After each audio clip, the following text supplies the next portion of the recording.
So vCenter என்ன, நம்ம எதுக்காக vCenter யூஸ் பண்றோம், அதுல என்னென்ன ஃபீச்சர்ஸ்லாம் இருக்குது அப்படின்னு சொல்லி நம்ம பார்க்கலாம்.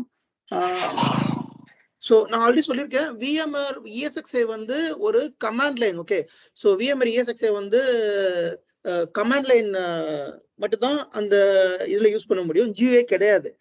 சின்ஸ் இட்ஸ் கமாண்ட் லைனா இருக்கிறதுனால நம்மளால VMs கிரியேட் பண்றது, மற்ற மேனேஜ் பண்றது எல்லாமே கஷ்டம். ஸோ அப்படிங்கிற பட்சத்துல நம்ம அதை மேனேஜ் பண்ணணும் அப்படின்னா இந்த vCenterல இருந்தா நம்ம அதை வந்து மேனேஜ் பண்ணுவோம். சரிங்களா? ஸோ வாட் இஸ் vCenter, அதை எப்படி கனெக்ட் பண்றது, vCenterல என்னென்ன ஆப்ஷன்ஸ்லாம் இருக்குது அப்படிங்கிறத இந்த செஷன்ல பார்க்கலாம். So for example, I have ESXi, என்கிட்ட ஒரு 5 ESXi இருக்குதுன்னு வச்சுப்போம். Bro sorry for the interrupt, screen ஏதோ ஷேர் பண்ணிருக்கீங்களா? சரி, இப்பதான் ஸ்கிரீன் ஷேர் பண்றேன். ஓகே,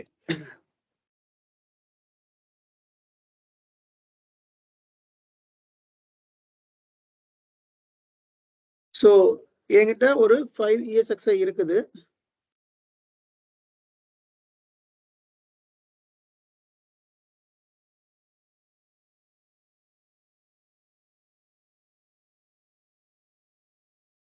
இந்த 5 ESXi இருக்குதுன்னா இந்த 5 ESXையும் வந்து நான் மேனேஜ் பண்ணணும் அப்படின்னா இதை நான் வந்து என்ன பண்ணணும் அப்படின்னா vCenterல ஆட் பண்ணணும். இதை வந்து vCenterல ஆட் பண்ணணும். vCenterல ஆட் பண்ணா மட்டும்தான் இந்த ESXi நம்ம மேனேஜ் பண்ண முடியும். ஸோ vCenterல வந்து ESXi ஆட் பண்ணாம ESXையோ VMCயோ வந்து நம்மளால மேனேஜ் பண்ண முடியாது. ஸோ vCenterோட ஒன் ஆஃப் த மெயின் இதே வந்து managing ESXi, VMs, network and storage. இந்த 4ஐயும் மேனேஜ் பண்றதா இந்த vCenter. நீங்க ஹோஸ்ட் லெவல்ல நம்ம வந்து ESXi வந்து ஹோஸ்ட்னு சொல்லுவோம். நான் அடிக்கடி ஹோஸ்ட்ங்கிற வார்த்தை யூஸ் பண்ணுவேன். So try to understand. Host அப்படின்னா ESXன்னு அர்த்தம். கம்பெனில வந்து ஹோஸ்ட் அடிக்கடி ESXன்னு கூட அடிக்கடி சொல்ல மாட்டோம், ஹோஸ்ட் தான் சொல்லுவோம். ஹோஸ்ட் டவுன் ஆயிடுச்சு, அந்த ஹோஸ்ட் என்னன்னு சொல்லி பாரு அப்படி சொல்லி நம்ம சொல்லுவோம். ஓகே, ஹோஸ்ட் அப்படின்னா அது ESXன்னு அர்த்தம். ஸோ ESXi ஹோஸ்ட் வந்துட்டு ஃபுல்லா மேனேஜ் பண்றது vCenter தான். ஓகே, ஸோ ஒவ்வொரு ESXiக்கும் ஒரு ஐபி அட்ரஸ் வந்து நம்ம கொடுத்துருப்போம். ஸோ அந்த ஐபி அட்ரஸ் பேரு மேனேஜ்மெண்ட் ஐபி அட்ரஸ். ஓகேவா?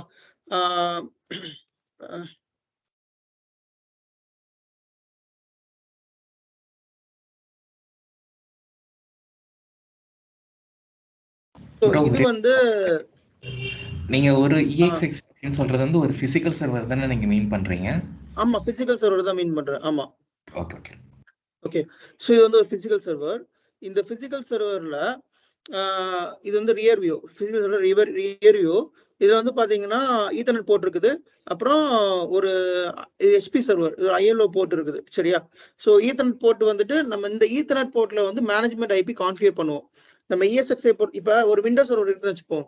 அந்த விண்டோஸ் சர்வர்ல நீங்க ஐபி கான்ஃபிகர் பண்றீங்கல்ல, அந்த விண்டோஸ் சர்வர் கம்யூனிகேட் பண்றதுக்கு பை த சேம் வே அந்த ESXi கம்யூனிகேட் பண்றதுக்கு நம்ம வந்து ஒரு மேனேஜ்மெண்ட் ஐபி ஒரு ஐபி கொடுப்போம். சரிங்களா? அதுக்கு அந்த மேனேஜ்மெண்ட் ஐபி வந்து இந்த ஒன் ஆஃப் த லேன்ல வந்து கான்ஃபிகர் பண்ணிடுவோம், ஈத்தர்நெட் போர்ட்ல கான்ஃபிகர் பண்ணிடுவோம். அப்புறம் இந்த போர்ட்ல வந்து நம்ம ரிமோட் கன்சோல் ஐபி கான்ஃபிகர் பண்ணுவோம். அதாவது ரிமோட் கன்சோல் ஐபி அப்படின்னா அந்த ESXiயோட கன்சோலை நம்ம பாக்குறது. ஸோ ILO HP ILOம்போம், டெல்னா ஐட்ராக் அப்படி சொல்லுவோம். டேட்டா சென்டர்ல நம்ம டேரக்டா ஒவ்வொரு டைம் போய் செக் பண்ணிட்டு இருக்க முடியாது. ஸோ நம்ம அந்த ILO மூலமாவோ அல்லது ஐட்ராக் மூலமாவோ கன்சோலை எடுத்து பார்த்துப்போம். இதுக்கு ஒரு ஐபி கான்ஃபிகர் பண்ணுவோம். சரிங்க, 2 ஐபி வந்து கான்ஃபிகர் பண்ணுவோம். ஒன்னு வந்து ரிமோட் கன்சோல், அந்த ESXiயோட ரிமோட் கன்சோல் எடுக்கிறதுக்கு ஒரு ஐபி கான்ஃபிகர் பண்ணுவோம். அப்புறம் ஈத்தர்நெட் கனெக்ட் பண்றதுக்கு ஒரு ஐபி கான்ஃபிகர் பண்ணுவோம். இந்த ஐபி வந்து எப்போ யூஸ் பண்ணுவோம் அப்படின்னா இந்த ILO ஐபி, இந்த ஐடிராக் ஐபி வந்து விர்ச்சுவல் கன்சோல், அந்த ESXiயோட விர்ச்சுவல் கன்சோல் பார்க்கறதுக்கு மட்டும் தான் யூஸ் பண்ணுவோம். விச் மீன்ஸ் அந்த ESXi ஸ்டேட்டஸ் பார்க்கறதுக்கு மட்டும் தான் யூஸ் பண்ணுவோம். இந்த போர்ட், இந்த ஈத்தர்நெட் போர்ட் எதுக்கு யூஸ் பண்றோம் அப்படின்னா அந்த ESXi வந்து இன்னொரு ESXi கூட கம்யூனிகேட் பண்றதுக்கு, அந்த ESXi ஆக்சஸ் பண்றதுக்கு நம்ம இந்த மேனேஜ்மெண்ட் ஐபி, இந்த மேனேஜ்மெண்ட் போர்ட்டை வந்து நம்ம யூஸ் பண்ணுவோம். ஸோ இந்த மேனேஜ்மெண்ட் போர்ட்ல வந்துட்டு நம்ம வந்து ஐபி வந்து கான்ஃபிகர் பண்ணிடணும். சரிங்களா? ஸோ அதெல்லாமே உங்களுக்கு டவுட்டா இருக்கும், எப்படி அந்த ஐபி கான்ஃபிகர் பண்றது, எப்படி அந்த ESXi இன்ஸ்டால் பண்றது அப்படின்னு சொல்லிட்டு அது ஒரு தனி செஷன் இருக்குது. அதுல நான் சொல்றேன் எப்படி ESXi இன்ஸ்டால் பண்ணி ஐபி கான்ஃபிகர் பண்ணணும் அப்படின்னு சொல்லிட்டு. பட் இப்போதைக்கு புரிஞ்சுக்கோங்க, ஒரு மேனேஜ்மெண்ட் ஐபி வந்து கான்ஃபிகர் பண்ணணும். ஸோ பை த வே நீங்க வந்து விண்டோஸ்ல எப்படி கான்ஃபிகர் பண்ணீங்களோ சேம் அதே மாதிரி தான். ஐபி அட்ரஸ் கொடுப்பீங்க, சப்நெட் மாஸ்க் கொடுப்பீங்க, அப்புறம் டிஃபால்ட் கேட்வே, டிஎன்எஸ் கொடுக்கும் நம்ம விண்டோஸ் சர்வர்ல. சேம் அதே மாதிரி இதுலயும் IP address, subnet mask, default gateway, DNS கொடுக்கணும். அது எப்படி நம்ம ஐபி கான்ஃபிகர் பண்றோமோ அதே மாதிரி இதுல ஐபி கான்ஃபிகர் பண்றோம். அதுல நீங்க ஜியோல ஐபி கான்ஃபிகர் பண்ணுவீங்க, இதுல வந்து நீங்க கமாண்ட் லைன்ல ஐபி கான்ஃபிகர் பண்ணுவீங்க. அவ்வளவுதான் வித்தியாசம். வேற ஒன்றும் பெரிய டிஃபரன்ஸ்லாம் ஒன்றும் பெருசா கிடையாது ஐபி கான்ஃபிகர் பண்றதுல. ஸோ இது ஐபி கான்ஃபிகர் பண்ணதுக்கு அப்புறமா இதை நம்ம vCenter ஆட் பண்ணிக்கலாம். ஸோ ஓகே, நான் இத ஒரு ஓவரால் கமிஷனிங் ப்ராசஸ் இருக்குது, அதை நான் சொல்லிடுறேன், ஓரளவு புரியும். ப்ரோ இன்னொரு டவுட், ஐஎல்ஓ மூலமா நம்ம ரிமோட் எடுத்து ஒர்க் பண்ணக்கூடாதுங்களா? ஒர்க் பண்ணக்கூடாதுலாம் இல்லை, பண்ணலாம். பட் மோஸ்ட் ப்ராபபிலி நம்ம ஸ்டேட்டஸ் செக் பண்ண மட்டும் தான் அதை யூஸ் பண்ணுவோம், கரெக்ட்டுங்களா? ஆமா, ஒன்லி ஃபார் ஸ்டேட்டஸ் செக் பண்றது தான் யூஸ் பண்ணுவோம். நீங்க வந்து ஒரு இப்ப நீங்க ஒரு விண்டோஸ் சர்வரை எப்படி நீங்க ஆக்சஸ் பண்ணுவீங்க? ஆர்டிபி எடுத்து ஆக்சஸ் பண்ணுவோம். ஆர்டிபி எடுத்து ஆக்சஸ் பண்ணுவோம், ரைட்டா? ஓகே, ஒரு லினக்ஸ் சர்வர் எப்படி ஆக்சஸ் பண்ணுவீங்க? லினக்ஸ் எனக்கு ஐடியா இல்ல ப்ரோ. ஓகே, யாரா சொல்லுங்களேன், ஒரு லினக்ஸ் சர்வர் எப்படி ஆக்சஸ் பண்ணணும், யாரா சொல்லுங்களேன், யாருக்கா தெரியுமா? புட்டி மூலமா ப்ரோ. எஸ், பட்டி செஷன் சொல்லுவோம், இல்ல புட்டி செஷன் சொல்லுவோம். ஸோ புட்டி அப்படிங்கிறது ஒரு சின்ன அப்ளிகேஷன். ஓகே, அது தெரியும் எனக்கு, அதை வச்சு ரிமோட் எடுப்பாங்கன்னு தெரியும். அதுதான் கேட்டேன் நானு. ஸோ அந்த புட்டி அப்படிங்கிறது வந்து ஒரு இந்த மாதிரி இருக்கும், சரிங்களா? இந்த இருக்கு புட்டி. ஸோ இந்த புட்டி அப்படிங்கிறது ஒரு ஆர்டிபி, நம்ம எப்படி விண்டோஸ்ல ஆர்டிபி எடுக்கிறோமோ லினக்ஸ்ல வந்து புட்டி செஷன் எடுப்போம். அதுல அந்த ஐபி அட்ரஸ் கொடுத்தோம் அப்படின்னா நம்ம கனெக்ட் பண்ணிப்போம். So by the same way இஎஸ்எக்ஸையும் நம்ம புட்டி மூலமா தான் கனெக்ட் பண்ணுவோம். எப்படி லினக்ஸ் நம்ம புட்டி மூலமா கனெக்ட் பண்றோமோ, நீங்க புட்டி மூலமா ஆக்சஸ் பண்ணா மட்டும்தான் லினக்ஸ் சர்வர்ஸ்ல ஆக்சஸ் பண்ண முடியும், ஆர்டிபி எல்லாம் எடுக்க முடியாது. ஓகே, விண்டோஸ் சர்வர் தான் ஆர்டிபி நம்ம எடுப்போம். ஆனா இஎஸ்எக்ஸை வந்து நம்ம ஆக்சஸ் பண்ணணும் அப்படின்னா புட்டி தான் ஒரே வழியா எடுக்கிறதுக்கு, ரிமோட் எடுக்கிறதுக்கு? ஆமா, ரிமோட் எடுத்து புட்டி தான் ஒரே வழி. நீங்க வந்து 2 ways வந்து இஎஸ்எக்ஸை வந்து ஆக்சஸ் பண்ணலாம். ஒன்னு வந்து அதோட ஐடிராக் கன்சோல், அந்த ஐடிராக் கன்சோல் ஆக்சஸ் பண்ணலாம். செகண்ட் வந்து நீங்க அத இதுல ஆக்சஸ் பண்ணலாம், எப்படி பட்டிஷன் மூலமா ஆக்சஸ் பண்ணலாம். பட் நம்ம வந்து மோஸ்ட்லி வந்து பட்டிஷன் மூலமா ஆக்சஸ் பண்ணுவோம். பட்டிஷன்ல ஆக்சஸ் பண்ண முடியல அப்படிங்கிற பட்சத்துல தான் நம்ம ஐடிராக்ல மூலமா வந்து ஆக்சஸ் பண்ணுவோம், சரிங்களா? ஓகே, புரியுதுங்களா? இதை ஆக்சஸ் பண்றதை கொஞ்சம் ஞாபகம் வச்சுக்கோங்க. பட்டிஷன் மூலமா மட்டும்தான் நம்ம வந்து ஆக்சஸ் பண்ணுவோம், வேற எந்த ஒரு வழியும் கிடையாது. இல்ல ஐடிராக் மூலமா நம்ம ஐஎல்ஓ மூலமாவோ இல்ல ஐடிராக் மூலமா ஆக்சஸ் பண்ணுவோம். ஓகே, ஸோ ஒரு இஎஸ்எக்ஸை வந்து ஃபர்ஸ்ட் என்ன பண்ணுவாங்க அப்படின்னா கமிஷனிங் ப்ராசஸ் சொல்லுவாங்க. கமிஷனிங் ப்ராசஸ்னா உள்ள கொண்டு வர்றது, சரிங்களா? இப்போ ஒரு விண்டோஸ் சர்வர் இருக்கு அப்படின்னா நீங்க அதை நீங்க விண்டோஸ் சர்வர் இன்ஸ்டாலேஷன் பண்ணிருப்பீங்க. என்ன பண்ணுவீங்க, ஒரு பிசிக்கல் சர்வரா இருந்தா சேம் ஐடிராக், இது விண்டோஸ் பிசிக்கல் சர்வரா இருந்தா என்ன பண்ணுவீங்க, ஒரு ஐடிராக் வந்து நீங்க இன்ஸ்டால் பண்ணிருக்கணும், அந்த ஐடிராக் வந்து ஆக்சஸ் பண்ணணும், தென் அதுல இருந்து ஓஎஸ் இன்ஸ்டால் பண்ணணும், சரிங்களா? அதான் உங்களுக்கு தெரியும், விண்டோஸ் சர்வர்ல எப்படி ஓஎஸ் இன்ஸ்டால் பண்ணி அப்ளிகேஷன் ரன் பண்றது எல்லாமே உங்களுக்கு தெரியும். அதே மாதிரி ஒரு இஎஸ்எக்ஸ்ஐல நீங்க ஃபர்ஸ்ட் ஓஎஸ் இன்ஸ்டால் பண்ணணும் அப்படின்னா நீங்க என்ன பண்ணணும் அப்படின்னா,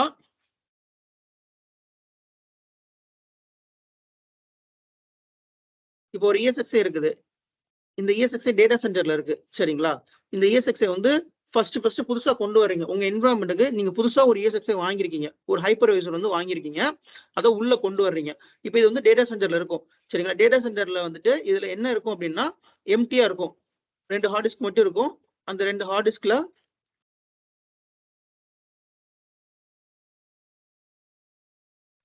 இருக்கும், எம்டியா இருக்கும், எம்டி பாக்ஸ் இது, சரிங்களா? இப்ப இதுல வந்துட்டு டேட்டா சென்டர் அட்மின் சொல்லுவோம், டிசி அட்மின் சொல்லுவோம். டிசினா டேட்டா சென்டர் அட்மினிஸ்ட்ரேட்டர். அந்த டேட்டா சென்டர் அட்மினிஸ்ட்ரேட்டர் வந்து என்ன பண்ணுவார் அப்படின்னா இதுல ஃபர்ஸ்ட் ஃப்ரெஷ்ஷா இருக்கும், ஒண்ணுமே இருக்காதுல. இதுல ஐஎல்ஓ கான்ஃபிகர் பண்ணுவாரு. இப்ப ஹெச்பினா ஐஎல்ஓ கான்ஃபிகர் பண்ணுவாரு, இது டெல் அப்படின்னா ஐடிராக் கான்ஃபிகர் பண்ணுவாரு. ஸோ இது வந்து ரிமோட் கன்சோல் எடுக்கிறதுக்கு, ஓகேங்களா? இதை கான்ஃபிகர் பண்ணிட்டு இதுக்கு ஒரு ஐபி, உதாரணத்துக்கு இதுக்கு ஒரு ஐபி வந்து என்ன கொடுக்குறாரு அப்படின்னா 192.168.1.10 அப்படின்னு கொடுக்குறாருன்னு வச்சுப்போம். கொடுத்து இதுக்கு சப்நெட் மாஸ்க், கேட்வே எல்லாமே கொடுத்துருவாரு. கொடுத்து இதுக்கு ஒரு யூசர் நேம் பாஸ்வேர்ட் செட் பண்ணி வச்சிருவாரு, ஓகேங்களா? பை டிஃபால்ட் இது ஒரு யூசர் நேம் பாஸ்வேர்டு, இதுக்கு ஒரு ஐபி இருக்கும், அது எல்லாமே சேஞ்ச் பண்ணி டேட்டா சென்டர் அட்மின் உங்களுக்கு கொடுத்துருவாங்க, சரிங்களா? இந்த ஐபி கொடுத்த உடனேயும் நீங்க உங்களோட கன்சோல், உங்களோட ஜம்ப் சர்வர் ஓப்பன் பண்ணி அந்த ஜம்ப் சர்வர்ல இந்த ஐபி நீங்க என்டர் பண்ணீங்கன்னா இந்த கன்சோல் ஓப்பன் ஆகும், ரிமோட் கன்சோல் ஓப்பன் ஆகும். ஐபி நீங்க என்ட்ரு பண்ணி யூசர் நேம் பாஸ்வேர்டு போட்டு ஓபன் பண்ணீங்க அப்படின்னா இந்த கன்சோல் வந்து ஓப்பன் ஆகும். சரிங்களா? ஸோ அப்படி ஓப்பன் ஆகுறப்ப அதுலேயே வந்து நீங்க வந்து கான்ஃபிகர் பண்ணிக்கலாம். ஒன் செகண்ட் நான் ட்ரை டு ஆக்சஸ். நான் இப்போ ஏதாவது ஐடி ரேக் ஐஎல்ஓ ஆக்சஸ் பண்ணி காமிக்கிறேன் ஒரு நிமிஷம்.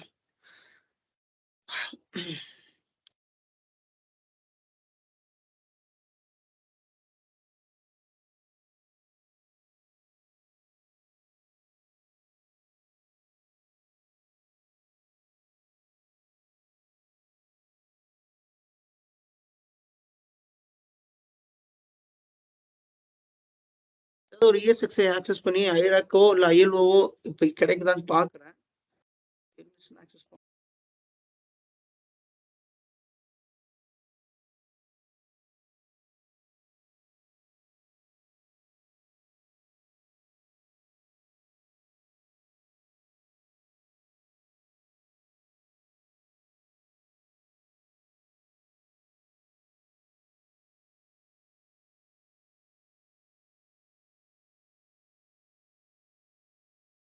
ஸோ நான் ஆல்ரெடி சூப்பர் மைக்ரோன்னு ஒரு வெண்டர் சொல்லியிருக்கேன்ல, சூப்பர் மைக்ரோன்னு ஒரு சர்வர்.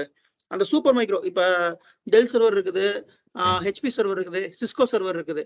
இப்ப சூப்பர் மைக்ரோ அப்படின்னு ஒரு சர்வர் இருக்குது.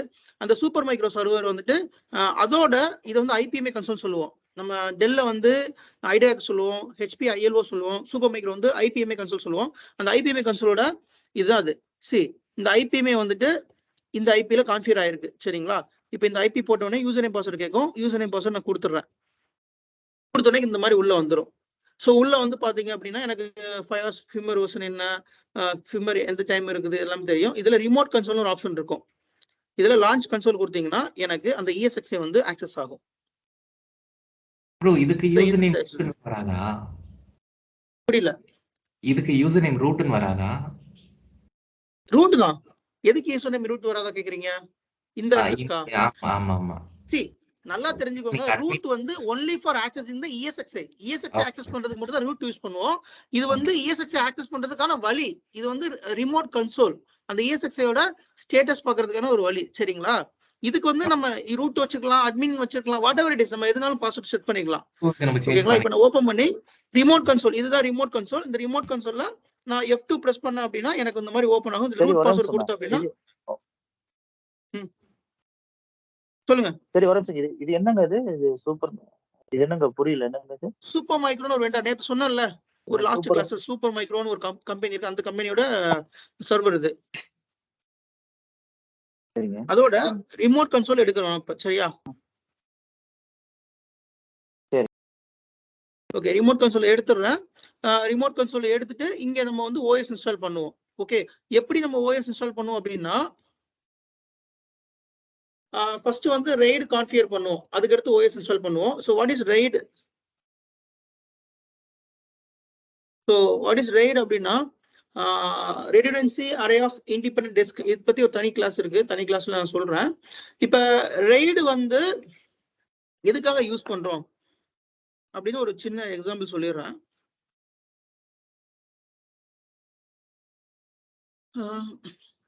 ப்ரோ ஃபர்ஸ்ட் ஐபி கான்ஃபிகர் பண்றோம், அப்புறம் RAID கான்ஃபிகர் பண்றோம், அப்புறம் OS இன்ஸ்டாலேஷன் பண்றோம். கரெக்ட்டுங்களா? ஃபர்ஸ்ட் ஆமா, ஐபி கான்ஃபிகர் என்ன ஐபி கான்ஃபிகர் பண்றோம் அப்படின்னா ஃபர்ஸ்ட் வந்து ESXiயோட remote console IP, not a management IP. சரிங்களா? ஏன்னா நம்ம ESXiயோட ரிமோட் கன்சோல் ஐபி கான்ஃபிகர் பண்ணனும். Okay okay. இப்போ இது வந்து ஒரு ESXi. இந்த ESXiல வந்து RAIDனா என்னன்னு சொல்லுங்க. சரி RAIDனா என்ன சொல்லுங்க. RAID அதான் சொல்ல. இருங்க அதான் வெயிட் பண்ண சொல்றேன். ஓகே. சோ ஒரு ESXi, இந்த ESXiல வந்து ரெண்டு ஹார்ட் டிஸ்க் இருக்கும். ஓகேங்களா? அந்த ரெண்டு ஹார்ட் டிஸ்க் வந்துட்டு இது ஒரு 800 GB இல்ல 500 GB ன்னு வெச்சுப்போம். Whatever it is, 500 GB வெச்சுக்கிறேன்.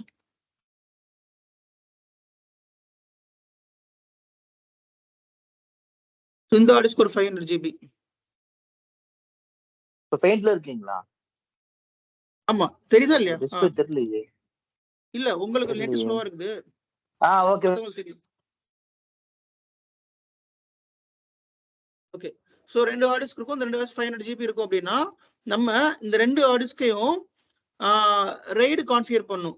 ஓகேங்களா? இது வந்து எப்படி பண்ணனும் அப்படின்னா பயோஸ்ல பண்ணனும். RAID RAID configure. Okay, RAID வந்து பயாஸ்ல பண்ணி இந்த ரெண்டு ஹார்ட் டிஸ்கையும் கம்பைன் பண்ணி ஒரு லாஜிக்கல் டிஸ்கா கொண்டு வரணும்.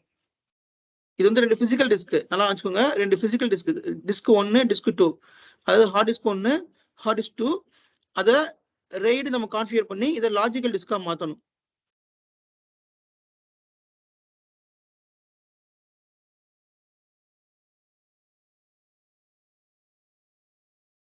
லாஜிக்கல் டிஸ்கா மாத்தணும் ஹார்ட் டிஸ்க் 1 ஹார்ட் டிஸ்க் 2. இப்ப இது லாஜிக்கல் டிஸ்கா மாத்துறீங்க அப்படின்னா என்ன ஆகும் அப்படி சொல்லிடுறேன். இப்ப RAID எதுக்காக முதல்ல சொல்லிடுறேன். இது hard disk 1 hard disk 2. Hard disk 2 வந்து டக்குன்னு ஒரு இஷ்யூ வந்துருச்சு. என்னாச்சு, ஹார்ட் டிஸ்க் 2 வந்து ஹார்ட் டிஸ்க்ல இஷ்யூ, அந்த ஹார்ட் டிஸ்க் வந்து ஃபால்ட் ஆயிடுச்சு, இல்ல ஏதோ பூட் கரெக்ட், அந்த ஹார்ட் டிஸ்க்ல வந்து பிசிக்கலா ஏதோ இஷ்யூ வந்துருச்சு, ஒர்க் ஆகல. இப்ப இது வந்து சிங்கிள் ஒரே ஒரு ஹார்ட் டிஸ்க் போட்டு என்ன ஆகும் நீங்களே சொல்லுங்க. ஒரு விண்டோஸ் சர்வர் என்ன ஆகுது, பிசிக்கல் சர்வர் என்ன ஆகுது, அதுல ஒரு ஹார்ட் டிஸ்க்ல ஓஎஸ் இன்ஸ்டால் பண்ணிருக்கோம், அந்த ஹார்ட் டிஸ்க் ஃபால்ட் ஆயிடுச்சுன்னா என்ன ஆகும், சர்வர் என்ன ஆகும், எதுவும் ஒர்க் ஆகாத, டவுன் ஆயிடும், டேட்டா லாஸ் ஆயிடும், சர்வர் டவுன் ஆயிடும். கரெக்டா? ஓகே, சர்வர் டவுன் ஆயிரும். இப்ப அது விண்டோஸ் சர்வர். இப்ப ஒரு ESXi டவுன் ஆச்சுன்னா என்ன ஆகும் சொல்றா. இந்த ESXல ஒரு 100 VM இருக்குன்னு வச்சுக்கோங்க, இந்த 100 VM டவுன் ஆயிரும், 100 VM ஒர்க் ஆகாது. which means ஒரு பர்டிகுலர் டைம் டவுன் ஆகி மறுபடியும் அப் ஆகும். சரிங்களா? அப்ப நீங்க ஒரு விண்டோஸ் சர்வர் ஒர்க் பண்றதுக்கும் ESXல ஒர்க் பண்றதுக்கும் நிறைய டிஃபரன்ஸ் இருக்கு. ஒரு விண்டோஸ் சர்வர் அஃபெக்ட் ஆச்சு அப்படின்னா அந்த ஒரு விண்டோஸ் சர்வர் மட்டும் தான் அஃபெக்ட் ஆகும், அந்த ஒரு சர்வர் மட்டும் தான் டவுன் ஆகும். ஆனா ஒரு ESXi டவுன் ஆச்சு அப்படின்னா அந்த ESXல நம்ம கிரியேட் பண்ணிருக்க VMs எல்லாமே டவுன் ஆகும். சோ அதனாலதான் we have to always make sure ESXi வந்து நல்ல ஹெல்த்தியா இருக்கணும். இந்த ESXi சப்போஸ் ஏதோ நெட்வொர்க் டிஸ்கனெக்ட் ஆயிடுச்சு, ஏதோ ஒரு ஃபால்ட் ஆயிடுச்சு அப்படின்னா அதுல ரன் ஆகிற 100 VMs, அது எத்தனை VMs whatever it is, 10 VM இருந்தாலும் சரி 50 VM இருந்தாலும் சரி அஃபெக்ட் ஆகும். என்ன செய்யும் நமக்கு அது, ஏன்னா அது பிசிக்கல் சர்வர் தான், எப்படி இருந்தாலும் ஏதாவது ஒரு இஷ்யூஸ் வந்துச்சுன்னா வரது செய்யும். எஸ் எஸ் ஏதாவது ஒரு விஷயம் கண்டிப்பா வரும். பட் அது எப்படி நம்ம ஓவர் கம் பண்ணணும், அதுதான் வந்து டேட்டா சென்டர்ல வந்து ஹார்ட்வேர் வச்சிருக்கிறது எல்லாமே ரெண்டு வச்சிருப்பாங்க, 2 ஹார்ட் டிஸ்க் வச்சிருப்பாங்க, 2 பவர் சப்ளை வச்சிருப்பாங்க, 2 CPU இருக்கும். சரிங்களா? நெட்வொர்க் 4-5 நெட்வொர்க் கனெக்டிவிட்டி இருக்கும். ஏன் அப்படின்னா ரெடியூடன்சி பர்பஸ், ஒன்னு ஃபெயிலியர் ஆச்சு இன்னொன்னு ஒர்க் ஆகுதுக்கு. இப்ப இந்த ஹார்ட் டிஸ்க் ஃபெயிலியர் ஆயிடுச்சு அப்படின்னா இந்த ஹார்ட் டிஸ்க்ல இருந்து OS ரன் ஆகும். சரிங்களா? சப்போஸ் ஹார்ட் டிஸ்க் 1 ஃபெயிலியர் ஆச்சுன்னா ஹார்ட் டிஸ்க் 2ல இருந்து ரன் ஆகும். இதுக்கு பிறகு RAID. இந்த RAID கான்ஃபிகர் பண்ணதுக்கு அப்புறம் தான் நம்மளால ESXi வந்து நம்ம கான்ஃபிகர் பண்ண முடியும், இல்லாட்டி ESXi வந்து கான்ஃபிகர் பண்ண முடியாது. ஓகேங்களா? சோ RAIDோட மெயின் பர்பஸ் என்ன அப்படின்னா ரெடியூடன்சி. ஏதோ ஒரு ஹார்ட் டிஸ்க் ஃபெயிலியர் ஆச்சு அப்படின்னா ஒரு ஹார்ட் டிஸ்க் மூலமா நமக்கு OS வந்து பூட் ஆகணும், அதுக்காக தான் RAID வச்சிருக்கோம். இப்ப இன்னொரு டவுட் உங்களுக்கு வரலாம், 2 ஹார்ட் டிஸ்க் ரன் ஆகிட்டு இருக்கு, ஒரு ஹார்ட் டிஸ்க் ஃபெயிலியர் ஆயிடுச்சு, இப்ப இது டவுன் ஆகுமா ஆகாதா கேட்டா ஆகாது. ஏன்னா அதுதான் நம்ம RAID கான்ஃபிகர் பண்றோம், லாஜிக்கலா ஒரு டிரைவ் கொடுத்துருக்கோம், அதுதான் நம்ம வந்து இப்ப இன்னொரு இந்த ஹார்ட் டிஸ்க் டவுன் ஆச்சு அப்படின்னா மொத்த ESXi டவுன். ஏதோ ஒரு ஹார்ட் டிஸ்க் கண்டிப்பா ஒர்க்ல இருக்கணும், ஏதோ ஒரு ஹார்ட் டிஸ்க் டவுன் ஆச்சுன்னா 2 ஹார்ட் டிஸ்க்கும் டவுன். சரிங்களா? ஓகே, இப்ப நெக்ஸ்ட் क्वेश्चन, இந்த ஹார்ட் டிஸ்க் ஃபெயிலியர் ஆயிடுச்சுல, இந்த ஹார்ட் டிஸ்கை ரீப்ளேஸ் பண்ணணும். அப்ப என்ன பண்ணலாம்? இந்த ஹார்ட் டிஸ்க் ரீப்ளேஸ் பண்ணணும் அப்படின்னா இந்த ESXi வந்து நம்ம பவர் ஆஃப் பண்ணி தான் ரீப்ளேஸ் பண்ற மாதிரி இருக்கும்.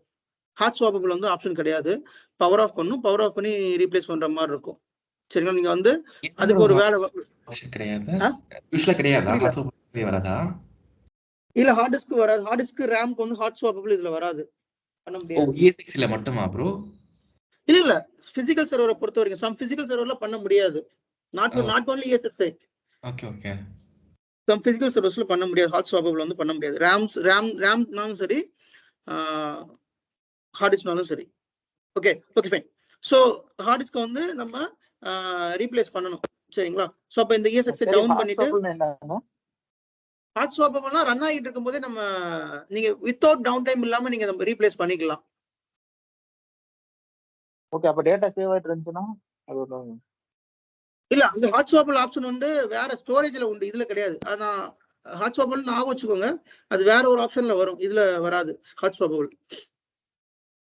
அது ரீட் அண்ட் ரைட் ஆயிக்கும், ஹாட் ஸ்வாப்பபிள் பண்றப்ப ரீட் அண்ட் ரைட் ஆயிக்கும். ஹாட் ஸ்வாப்பபிள் ஒன்னும் இல்ல, ஹாட் பிளக் அப்படிமோ இல்ல ஹாட் ஸ்வாப்பபிள் போகும். ஒரு மிஷின் ஹாட் ஃபீச்சர் அதுதான் ப்ரோ சொல்றீங்க. இல்ல ஹார்ட்வேர் ஃபீச்சர் வேண்டாம். அது வந்து ஹார்ட்வேர் ஃபீச்சர் அப்படிங்கிறது விஎம் லெவல்ல பண்றது. நான் பிசிக்கல் சர்வர்ல சொல்றேன். ஃபார் எக்ஸாம்பிள் இதுல வந்து ஏதோ ஒரு பார்ட் போயிடுச்சுன்னா டவுன் பண்ணாமலே அந்த பார்ட்டை ரீப்ளேஸ் பண்ற மாதிரி இருக்கும். ஸோ அதுதான் ஹாட் ஸ்வாப்பபிள். அது வந்து ஸ்டோரேஜ்ல தான் ஹாட் ஸ்வாப்பபிள் உண்டு. ஹார்ட் டிஸ்க் வந்து இப்போ ஒரு 10 ஹார்ட் டிஸ்க் இருக்குது, ஒரு ஹார்ட் டிஸ்க் ஃபெயிலியர் ஆயிடுச்சு அப்படின்னா ஒரு ஹார்ட் டிஸ்க் மட்டும் வெளியில எடுத்து அந்த ஹார்ட் டிஸ்கை வந்து நம்ம ரீப்ளேஸ் பண்ணிக்கலாம் ஸ்டோரேஜ்ல. சரிங்களா? ஸ்டோரேஜ் தனியா சொல்றேன். இப்போ இது ஜஸ்ட் அண்டர்ஸ்டாண்ட் பண்ணிக்கோங்க. போக போக உங்களுக்கு புரியும். இப்போ புரியாத மாதிரி இருக்கும், போக போக புரியும். ஓகே. ஸோ எங்க டாபிக் அப்படியே வேற இதுக்கு போயிடுச்சுன்னா நம்மளால கோர் டாபிக்கை கவர் பண்ண முடியாது. ஸோ அதனால நான் பாயிண்ட்டுக்கு வந்துடுறேன். ஸோ ரைடு கான்ஃபிகர் பண்ணி நம்ம லாஜிக்கல் டிரைவை மாற்றி அதில் ரைடு கான்ஃபிகர் பண்ணுறோம். இது வந்து பயாஸ் மூலமாக கான்ஃபிகர் பண்ணணும். பயாஸ் எல்லாத்துக்கும் தெரியும்னு நினைக்கிறேன். பயாஸ் மூலமாக கான்ஃபிகர் பண்ணணும். அல்லது ஹெச்பி டெல் எல்லாம் வந்து தனியாக ஒரு டூல் வச்சிருக்கான். ஹெச்பி இன்டெலிஜென்ட் ப்ரொவிஷனிங் அப்படின்னு ஒரு டூல் வச்சிருக்கான். டெல்லுக்கு ஒரு கீ ப்ரெஸ் பண்ணால் நம்ம பயாஸ் கான்ஃபிகர் பண்ணிக்கலாம். அந்த மாதிரி டிஃப்ரென்ஸ் இருக்குது. ஸோ டெல்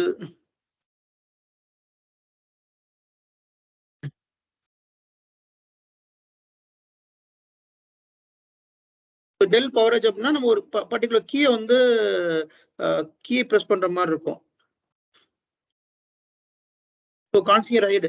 ஸோ நீங்க வந்து டெல் சர்வர்ல வந்து ரைடு கான்ஃபிகர் பண்ணணும் அப்படின்னா F2 கீ வந்து ப்ரெஸ் பண்ணணும்.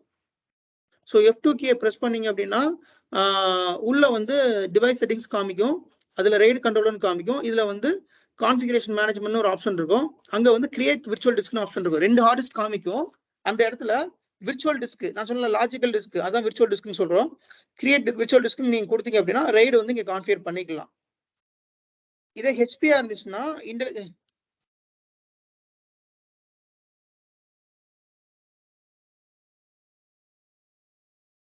வாய்ஸ் கேட்கல.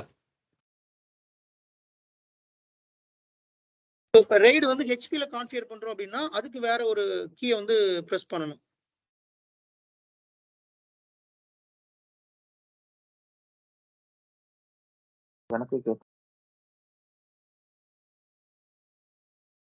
ஸோ ஹெச்பில வந்து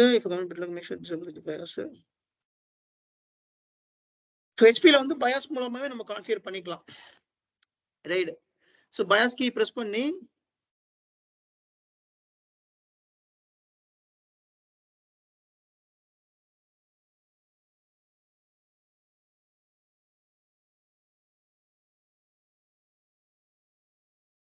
ப்ரோ வாய்ஸ் கேட்கல ப்ரோ. வாய்ஸ் கேட்கலையா? இப்போ இல்ல பேசவே இல்லை. பேசவே இல்லையா? ஓகே.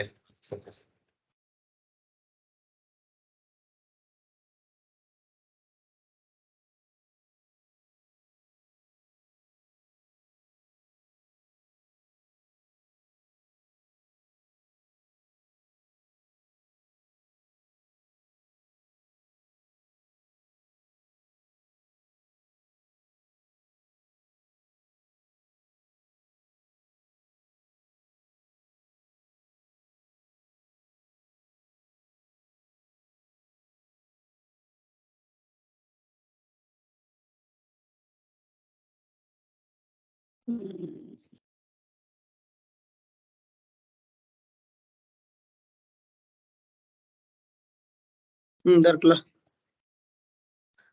ஸோ இப்போ நோட் பண்ணி வச்சுக்கோங்க, இந்த பாயிண்ட் நோட் பண்ணி வச்சுக்கோங்க. How to configure RAID in Dell server. Dell சர்வர்ல வந்து எப்படி ரைடு கான்ஃபிகர் பண்ணணும் அப்படின்னு நோட் பண்ணி வச்சுக்கோங்க. டெல் சர்வர்ல you can configure RAID in F2 key press பண்ணணும். நோட் பாயிண்ட் எழுதிக்கோங்க. டெல் சர்வர்ல F2 கீ பிரஸ் பண்ணினீங்க அப்படின்னா சிஸ்டம் செட்டப் மெனுன்னு வரும்.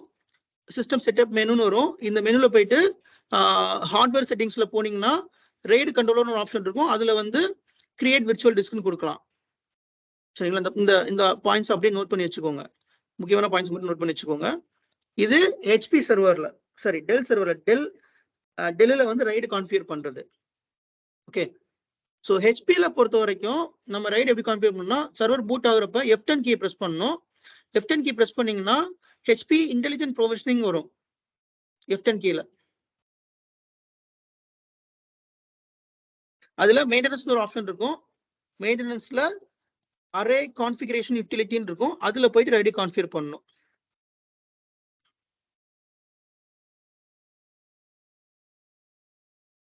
இதெல்லாம் வந்து பிராக்டிகலா காமிக்க முடியாது. ஏன் அப்படின்னா எல்லா என்வரான்மெண்ட்லயும் இதுக்கு ஆக்சஸ் இருக்காது. இந்த இருக்கு இல்லையா, தெரியுதா உங்களுக்கு? இப்படிதான் இருக்கும். 2 பிசிக்கல் டிரைவ்ஸ் இருக்கும். அந்த 2 பிசிக்கல் டிரைவ்ஸ் நம்ம வந்து லாஜிக்கல் டிரைவா போட்டு நம்ம வந்து கான்ஃபிகர் பண்ணணும் ரைடு.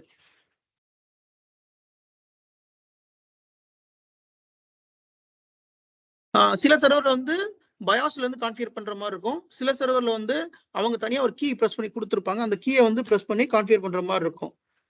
நான் இப்ப காமிக்கிற இந்த சூப்பர் மைக்ரோ சர்வர்ல வந்து பாத்தீங்கன்னா பயாஸ்ல இருந்தே கான்ஃபிகர் பண்ணிக்கலாம். நான் ஒரு வேற ஏதாவது ஸ்னர்ல பயாஸ்ல இருந்து கான்ஃபிகர் பண்ணிக்கலாம் இதுல ரைடு.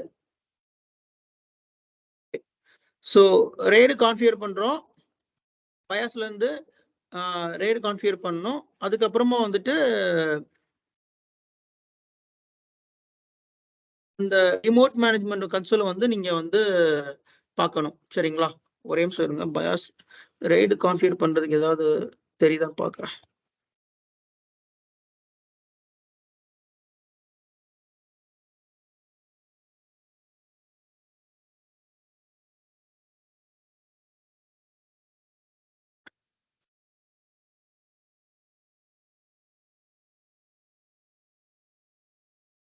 ஒரே நிமிஷம் கைஸ், நான் முடிஞ்ச ஏதாவது பயாஸ்குள்ள போறதுக்கு சர்வர் இருக்கான்னு பாக்குறேன். இருந்துச்சுன்னா காமிக்கிறேன், இல்லாட்டி விட்டுலாம், பார்க்க முடியாது.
ஸோ போயிட்டு இருக்குங்களா?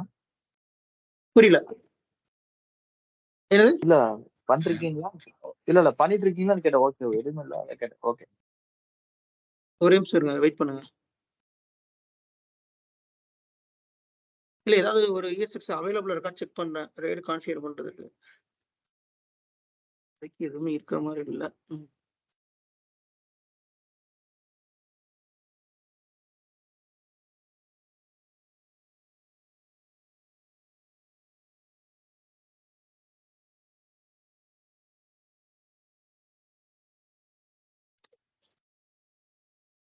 இல்ல எது ஹோஸ்ட் அவைலபிள் இல்ல. ஸோ நெக்ஸ்ட் வேற செஷன்ல வேணா நான் முதல்ல ரெடி பண்ணி காமிக்கிறேன். முடிஞ்சா நெக்ஸ்ட் செஷன்ல பயாஸ்ல இருந்து எப்படி நம்ம ரெய்டு கான்ஃபிகர் பண்றது அப்படின்னு சொல்லிட்டு தனியா ஒரு செஷன் நான் கனெக்ட் பண்றேன். இப்போதைக்கு சர்வர் வந்து அவைலபிளா இல்லை.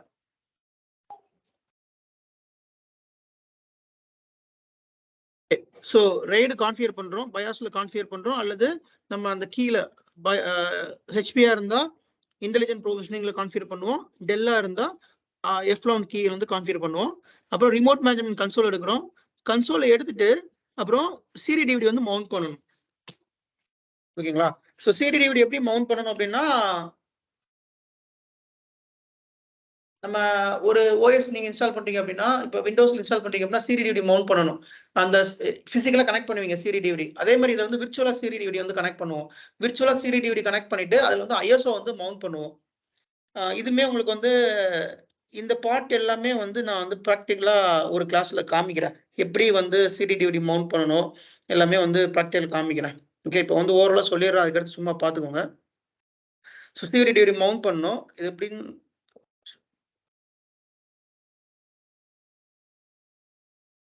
இதுல வந்து விர்ச்சுவல் மீடியான்னு இருக்குல்ல, அந்த விர்ச்சுவல் மீடியா போனீங்கன்னா இதுல வந்து ஐஎஸ்ஓ இமேஜ்னு இருக்கும். இதுல ஐஎஸ்ஓ இமேஜ் லோட் பண்ணிட்டோம் அப்படின்னா அந்த ஐஎஸ்ஓ இமேஜ் வந்து இங்க அட்டாச் ஆயிரும், மேப் ஆயிரும்.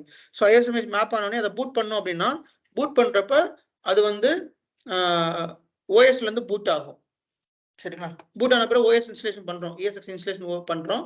பண்ணி முடிச்ச பிறகு ஐபி எல்லாம் கான்ஃபிகர் பண்ணும், மேனேஜ்மெண்ட் ஐபி வந்து கான்ஃபிகர் பண்ணுவோம். அப்புறம் டிஎன்எஸ் கான்ஃபிகர் பண்ணுவோம். அப்புறம் அந்த ESXக்கு வந்து ஹோஸ்ட் நேம் கொடுப்போம். நீங்க எப்படி ஒரு விண்டோஸ் சர்வர்ல பண்ணுவீங்களோ சேம் அதே போலதான். இதெல்லாம் கொஞ்சம் வேணா கமாண்ட் லைன்ல பண்ற மாதிரி இருக்கும். பட் இதை ப்ராக்டிகலா நான் ஒரு கிளாஸ்ல காமிக்கிறேன். இப்போதைக்கு சும்மா சொல்லிடுறேன் அப்படின்ட்டு, சும்மா சொல்றேன். ஹோஸ்ட் நேம் கான்ஃபிகர் பண்றோம், டிஎன்எஸ் கான்ஃபிகர் ஐபி பண்ற பிறகு அந்த ஹோஸ்ட்டை வந்து நம்ம டிஎன்எஸ்ல வந்து என்ட்ரி பண்ணணும். டிஎன்எஸ் சர்வர் இருக்கும் இல்லையா, உங்க என்வரான்மெண்ட்ல டிஎன்எஸ் சர்வர் இருக்கும். ஸோ அந்த டிஎன்எஸ் சர்வர்ல வந்து forward lookup zone, reverse lookup zone இருக்கும். அந்த forward lookup zone, reverse lookup ஜோன்ல வந்துட்டு நீங்க வந்து டிஎன்எஸ் வந்து என்ட்ரி போடணும். ஏன் அது என்ட்ரி போடணும் அப்படின்னா அப்பதான் அந்த ESXஐ வந்து vCenter ஆட் பண்ண முடியும். ஆக்சுவலி நான் இவ்வளவு vCenter பத்தி தான் எடுத்தேன், பட் இவ்வளவு தூரம் எக்ஸ்பிளைன் பண்ணது காரணமே இந்த பாயிண்ட்டுக்காக தான். அந்த ESX எப்படி vCenter ஆட் பண்ணணும் அப்படின்னு தெரிஞ்சுக்கிறதுக்காக தான் இப்ப நான் இதெல்லாமே சொல்லியிருக்கேன். சரிங்களா? அந்த ESXக்கு ஐபி கொடுத்துறோம். அந்த ஐபியை வந்து டிஎன்எஸ் சர்வர்ல ஃபார்வர்ட் லுக்கப் ஜோன்லையும் ரிவர்ஸ் லுக்கப் ஜோன்லையும் நம்ம வந்து என்ட்ரி பண்ணணும். அப்படி நீங்க என்ட்ரி பண்ணா மட்டும்தான் vCenter வந்து ஆட் பண்ண முடியும். ஓகே, vCenter எப்படி ஆட் பண்ணணும் அப்படின்னா, இப்ப புதுசா வந்து ஒரு ESXஐ வந்து ஆட் பண்ணிருக்கீங்கன்னு வச்சுப்போம். இப்ப இது வந்து vCenter. இந்த vCenterல நீங்க ரைட் கிளிக் பண்ணீங்கன்னா ஆட் ESXஐ ஹோஸ்ட் இருக்கும், ஆட் ஹோஸ்ட்னு இருக்கும்.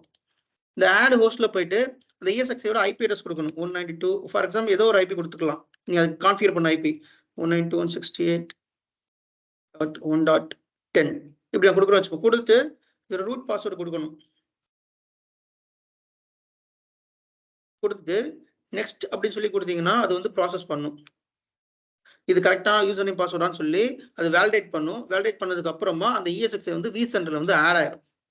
ஓகேங்களா? ஸோ அந்த ESXஐ vCenterல ஆட் ஆனதுக்கு அப்புறம் தான் அந்த ESXஐ வந்து நம்ம மேனேஜ் பண்ண முடியும். சரிங்களா? ஃபர்ஸ்ட் ESXஐ கான்ஃபிகர் பண்ணி முடிச்சதுக்கு அப்புறமா vCenterல நம்ம ஆட் பண்றோம். vCenterல ஆட் பண்ணதுக்கு அப்புறமா இந்த மாதிரி ESXஐ வந்து தெரிய ஆரம்பிச்சிடும். ஓகே ஓகே, இப்போ கம்மிங் டு த பாயிண்ட், ஒரு vCenterல என்னென்ன ஆப்ஷன்ஸ் இருக்கும் அப்படின்னு சொல்லி காமிக்கிறேன். ஸோ இது வந்து ஒரு vCenter. இது வந்து vCenter நேம். இது vCenterோட இதை கிளிக் பண்ணீங்க அப்படின்னா அந்த vCenterோட என்டையர் ரிசோர்ஸை நீங்க தெரிஞ்சுக்கலாம். இது இந்த vCenterல என்ன வெர்ஷன் போட்டிருக்கு, என்ன கரண்ட் வந்து என்ன பில்டில் இருக்குது, லாஸ்டா இப்போ அப்டேட் பண்ணது அப்படிங்கிறத தெரிஞ்சுக்கலாம். vCenter பொறுத்த வரைக்கும் எல்லாமே ஹேண்டியா இருக்கும். ஜஸ்ட் நீங்க கிளிக் பண்ணி எல்லாத்தையும் ஈஸியா பார்த்துடலாம். ரொம்ப vCenter நீங்க அண்டர்ஸ்டாண்ட் பண்ணிட்டீங்கனாலே பாதியில 90% VMware கிளாஸ் முடிஞ்சிருச்சு. ஏன்னா vCenter தான் அந்த VMோட ஒரு பேஸ்மெண்ட்னு சொல்லலாம், ஒரு அடிநாதம் சொல்லலாம். நீங்க vCenter தான் மோஸ்ட்லி ஒர்க் பண்ணவே செய்வீங்க. ESX லெவலில் நீங்க ஒர்க் பண்ணவே மாட்டீங்க. நீங்க எப்பயுமே ஒரு L1 L2 இருக்காங்க அப்படின்னா vCenter லெவல்ல மட்டும்தான் ஒர்க் பண்ணுவாங்க. ESXஐ அவங்க தொடவே மாட்டாங்க. ESXஐ தொடர்றது ஃபுல்லா ஆர்கிடெக்ட், அப்புறம் L3 L4 இவங்க தான் வந்து ESX எல்லாம் கான்ஃபிகர் பண்றது, தொடர்றது எல்லாமே. ஓகேங்களா? ஸோ vCenter நீங்க கம்ப்ளீட்டா அண்டர்ஸ்டாண்ட் பண்ணிட்டீங்கன்னா VMware கிளாஸ் முடிஞ்சதுன்னு அர்த்தம். இந்த vCenter தான் எல்லாமே நம்ம பண்ணுவோம். நம்ம activity day to day activity பண்றோம் இல்லையா, நம்ம டே டு டே ஆக்டிவிட்டி எல்லாமே இந்த vCenter தான் நம்ம வந்து பண்ணுவோம். ஓகே, ஸோ இப்போ ஜஸ்ட் இந்த கிளிக் பண்ணீங்கன்னா vCenterோட என்டையர் டீடைல் வந்துடும். ஸோ வெர்ஷன் பார்த்துக்கலாம். இந்த மொத்த vCenterல எவ்வளோ கெப்பாசிட்டி இருக்குன்னு நீங்க பார்த்துக்கலாம். டோட்டல் கெப்பாசிட்டி எவ்வளவு, இந்த மொத்த vCenterலையும் டோட்டல் CPU 680 GHz கெப்பாசிட்டி இருக்குது. டோட்டல் மெமரி பார்த்தோம்னா 5.25 TB மெமரி இருக்குது. ஸ்டோரேஜ் வந்து 11 TB ஸ்டோரேஜ் இருக்குது இந்த மொத்த vCenterலையும். சரிங்களா? இப்போ ஒரு vCenter வந்து எப்படி அந்த ஹையராக்கி இருக்குன்னு நான் சொல்றேன். vCenterோட ஹையராக்கி இருக்கும்னு.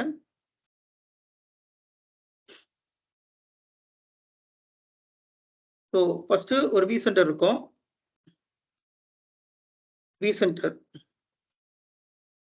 இந்த vCenter நேம் வந்து ஃபார் எக்ஸாம்பிள்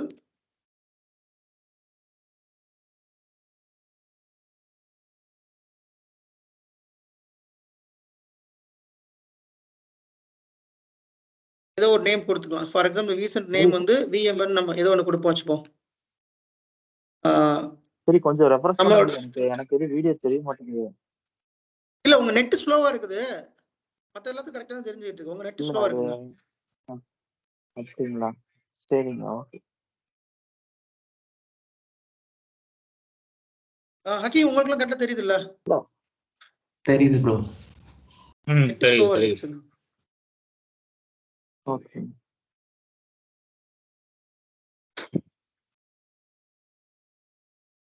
இப்போ நம்ம ஒரு லேப் விசென்ட் கிரியேட் பண்ணிருக்கோம். VMware lab dot local. So இது வந்து ஒரு விசென்ட் நேம். சரிங்களா? எப்பவுமே விசென்ட் நேம் வந்து இப்படித்தான் இருக்கும். VMware lab டாட் லோக்கல் இந்த மாதிரி தான் விசென்ட் நேம் வந்து வரும். இது விசென்ட் நேம். அந்த விசென்ட் கீழே டேட்டா சென்டர் வந்து கிரியேட் பண்ணணும். இது வந்து virtual data centre.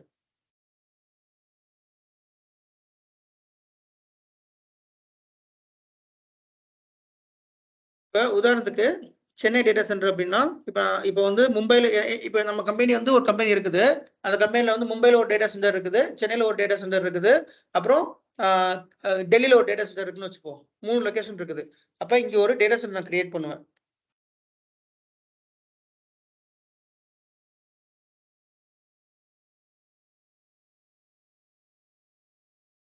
Chennai டிசினா data சென்டர்னு அர்த்தம். ஓகேங்களா? கிரியேட் பண்ணிட்டேன். ஓகே. தென் அது கீழே நான் வந்து கிளஸ்டர் கிரியேட் பண்ணுவேன். இந்த ஆர்கிடெக்சர் நல்லா ஞாபகம் வச்சுக்குவேன் எப்படி வரும்னு. ஒரு கிளஸ்டர் கிரியேட் பண்ணுவேன். இது பேர் கிளஸ்டர்.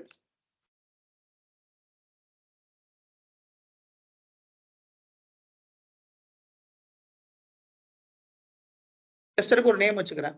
என்ன நேம் அப்படின்னா இந்த கிளஸ்டர் வந்து ஹெச்பி கிளஸ்டர்.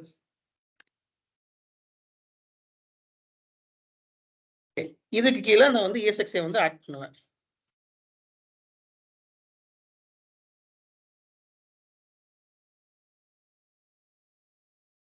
இது கீழே ESXi இது.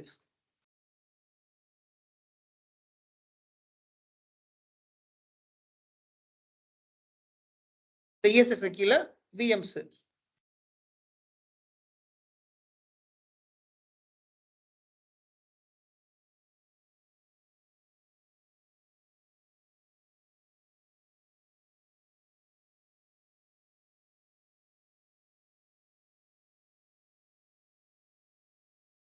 VM1 VM2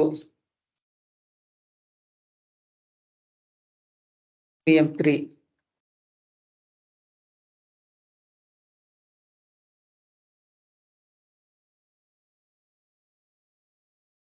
okay. இப்போ நான் எதுக்கு நம்ம இது பண்றோம்னு சொல்றேன். ஓகே. ஸோ அதே மாதிரி மறுபடியும் ஒரு டிசி கிரியேட் பண்ணலாம், மறுபடியும் ஒரு கிளஸ்டர் கிரியேட் பண்ணிக்கலாம், மறுபடியும் ஒரு ESXi. ஸோ இதில் மல்டிபிள் ESXi ஆட் பண்ணிக்கலாம். புரியாத மாதிரி இருக்கும், கொஞ்சம் அண்டர்ஸ்டாண்ட் பண்ணுங்க. இப்போ எக்ஸ்பிளைன் பண்றேன். இது ESXi1, இது ESXi2, அதே மாதிரி ESXi3, 4, 5 வரைக்கும் நம்ம ஆட் பண்ணிக்கிட்டே போகலாம். ESXi1, இது ESXi2. சரியா? ஒரு விசென்டர் கீழே டேட்டா சென்டர் கீழே ஒரு கிளஸ்டர் கீழே ESXi கீழே VMs, தென் ESXi VMs நம்ம கிரியேட் பண்ணிட்டே போகலாம். மேக்ஸிமம் ஒரு கிளஸ்டர் கீழே 64 ESXi வந்து நம்ம ஆட் பண்ணலாம். சரிங்களா? ஒரு கிளஸ்டர் கீழே 64 ESXi வந்து நம்ம ஆட் பண்ணிக்கலாம். 64 ஹோஸ்ட் நம்ம ஆட் பண்ணிக்கலாம். எதுக்காக இந்த கிளஸ்டர் கிரியேட் பண்றோம் அப்படிங்கிறதுக்கான ரீசன் நான் சொல்றேன். கிளஸ்டர் வந்து எதுக்கு கிரியேட் பண்றோம் அப்படின்னா செக்ரிகேட் த ESXi, செக்ரிகேஷன் ஒரு சொல்லிக்கலாம், இல்ல அரேஞ்ச்மெண்ட் அப்படின்னு கூட சொல்லிக்கலாம். நம்ம உதாரணத்துக்கு நம்ம இப்போ என்னோட ஆஃபீஸ்ல வந்துட்டு நான் வந்து ஒரு 10 HP சர்வர் வச்சிருக்கேன், 5 டெல் சர்வர் வச்சிருக்கேன், அப்புறம் ஒரு 7 வந்து சிஸ்கோ சர்வர் வச்சிருக்கேன். அப்படின்னா நான் எல்லாத்தையும் ஒன்று போல ஒரே இதுல போட மாட்டேன். இல்ல உதாரணத்துக்கு வச்சுக்கிறேன், நான் வந்து 5 டவர் சர்வர் வச்சிருக்கேன், 5 ரேக் சர்வர் வச்சிருக்கேன், 10 பிளேட் சர்வர் வச்சிருக்கேன். ஓகேங்களா? ஸோ டவர் சர்வர் எல்லாமே HP சர்வர், ரேக் சர்வர் எல்லாமே டெல் சர்வர், பிளேட் சர்வர் எல்லாமே சிஸ்கோ சர்வர்ஸ். ப்ரோ நம்ம OU கிரியேட் பண்ற மாதிரி கரெக்ட்டுங்களா? எஸ், கிட்டத்தட்ட OU மாதிரின்னு வச்சுக்கோங்க. நம்ம ஒரு செக்ரிகேட் பண்றதுக்காக சொல்றேன். சரிங்களா? இப்ப இந்த HP கிளஸ்டர்ல நான் HP ESXi ஆட் பண்ணிப்பேன். நான் அந்த டெல் கிளஸ்டர்ல டெல் ESXi ஆட் பண்ணிப்பேன். சிஸ்கோ கிளஸ்டர்ல சிஸ்கோ பிளேட் சர்வர்ஸ் ஃபுல்லா ஆட் பண்ணிப்பேன். ஸோ ஏன் இதை நான் ஆட் பண்றேன் அப்படின்னா ஒரு கிளஸ்டர்னு எடுத்துக்கிட்டா அந்த கிளஸ்டர்ல எல்லா ஹார்ட்வேரும் சேம் ஹார்ட்வேரா இருந்தா as per the VMware recommendation படி என்ன சொல்றாங்க அப்படின்னா கிளஸ்டர்ல வந்து எல்லா ஹார்ட்வேரும் சேமா இருக்கணும். டிஃப்ரெண்ட் ஹார்ட்வேரா இருந்துச்சு அப்படின்னா சம் ஃபங்க்ஷனாலிட்டி வந்து ஒர்க் ஆகாது, சம் ஃபீச்சர்ஸ் வந்து சப்போர்ட் பண்ணாது. சரிங்களா? ஒரு கிளஸ்டர் எடுத்துக்கிட்டோம்னா எல்லாமே 90% சேம் ஹார்ட்வேரா தான் இருக்கும்.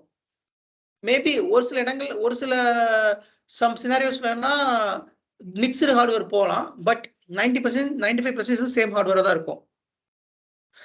ஓகே, இப்போ உதாரணத்துக்கு இது வந்து ESXi 1 வந்து இது வந்து டவர் சர்வர்னு வச்சுப்போம். இந்த டவர் சர்வர்ல ESXi வெர்ஷன் 7.0 இருக்கு அப்படின்னா எல்லா ESXலயும் 7.0 தான் இருக்கணும். சரி, கிளஸ்டர்னா என்னங்க? அதாங்க எல்லாரும் சொல்லிட்டு இருக்கேன். கிளஸ்டர் என்ன? அதான் சொல்லிக்கிட்டு இருக்கேன். கிளஸ்டர் தான் இப்ப என்ன சொல்லிக்கிட்டு இருக்கேன் நானு. ஓகே. கிளஸ்டர் அப்படிங்கிறது செக்ரிகேட் பண்றது. நம்மளோட ESXi ஃபுல்லா செக்ரிகேட் பண்றது. சொல்லி முடிக்கல. ரெப்ளிகாவா இல்ல எப்படி? இல்ல ரெப்ளிகா கிடையாது. ரெப்ளிகா கிடையாது, எதுவுமே கிடையாது. ஒரு அரேஞ்ச்மெண்ட்னு சொல்லலாம், ஒரு செக்ரிகேஷன் சொல்லலாம். இத நம்ம இப்ப என்கிட்ட மிக்ஸ்டு ஹார்ட்வேர் இருக்குது. மிக்ஸ்டு ஹார்ட்வேர் இருந்துச்சுன்னா அந்த மிக்ஸ்டு ஹார்ட்வேர் ஃபுல்லா நான் வந்து அரேஞ்ச் பண்ணணும். HP தனியா, டெல் தனியா, அந்தந்த மாடல்ஸ் தனியா நான் அரேஞ்ச் பண்ணணும். இப்போ என்கிட்ட வந்து ப்ரோலியன்ட் இருக்கு அப்படின்னா ப்ரோலியன்ட் சர்வர்ஸ் ஃபுல்லா ஒரு உதாரணத்துக்கு இது வந்து ஒரு டேட்டா சென்டர். இந்த டேட்டா சென்டருக்குள்ள கிளஸ்டர்.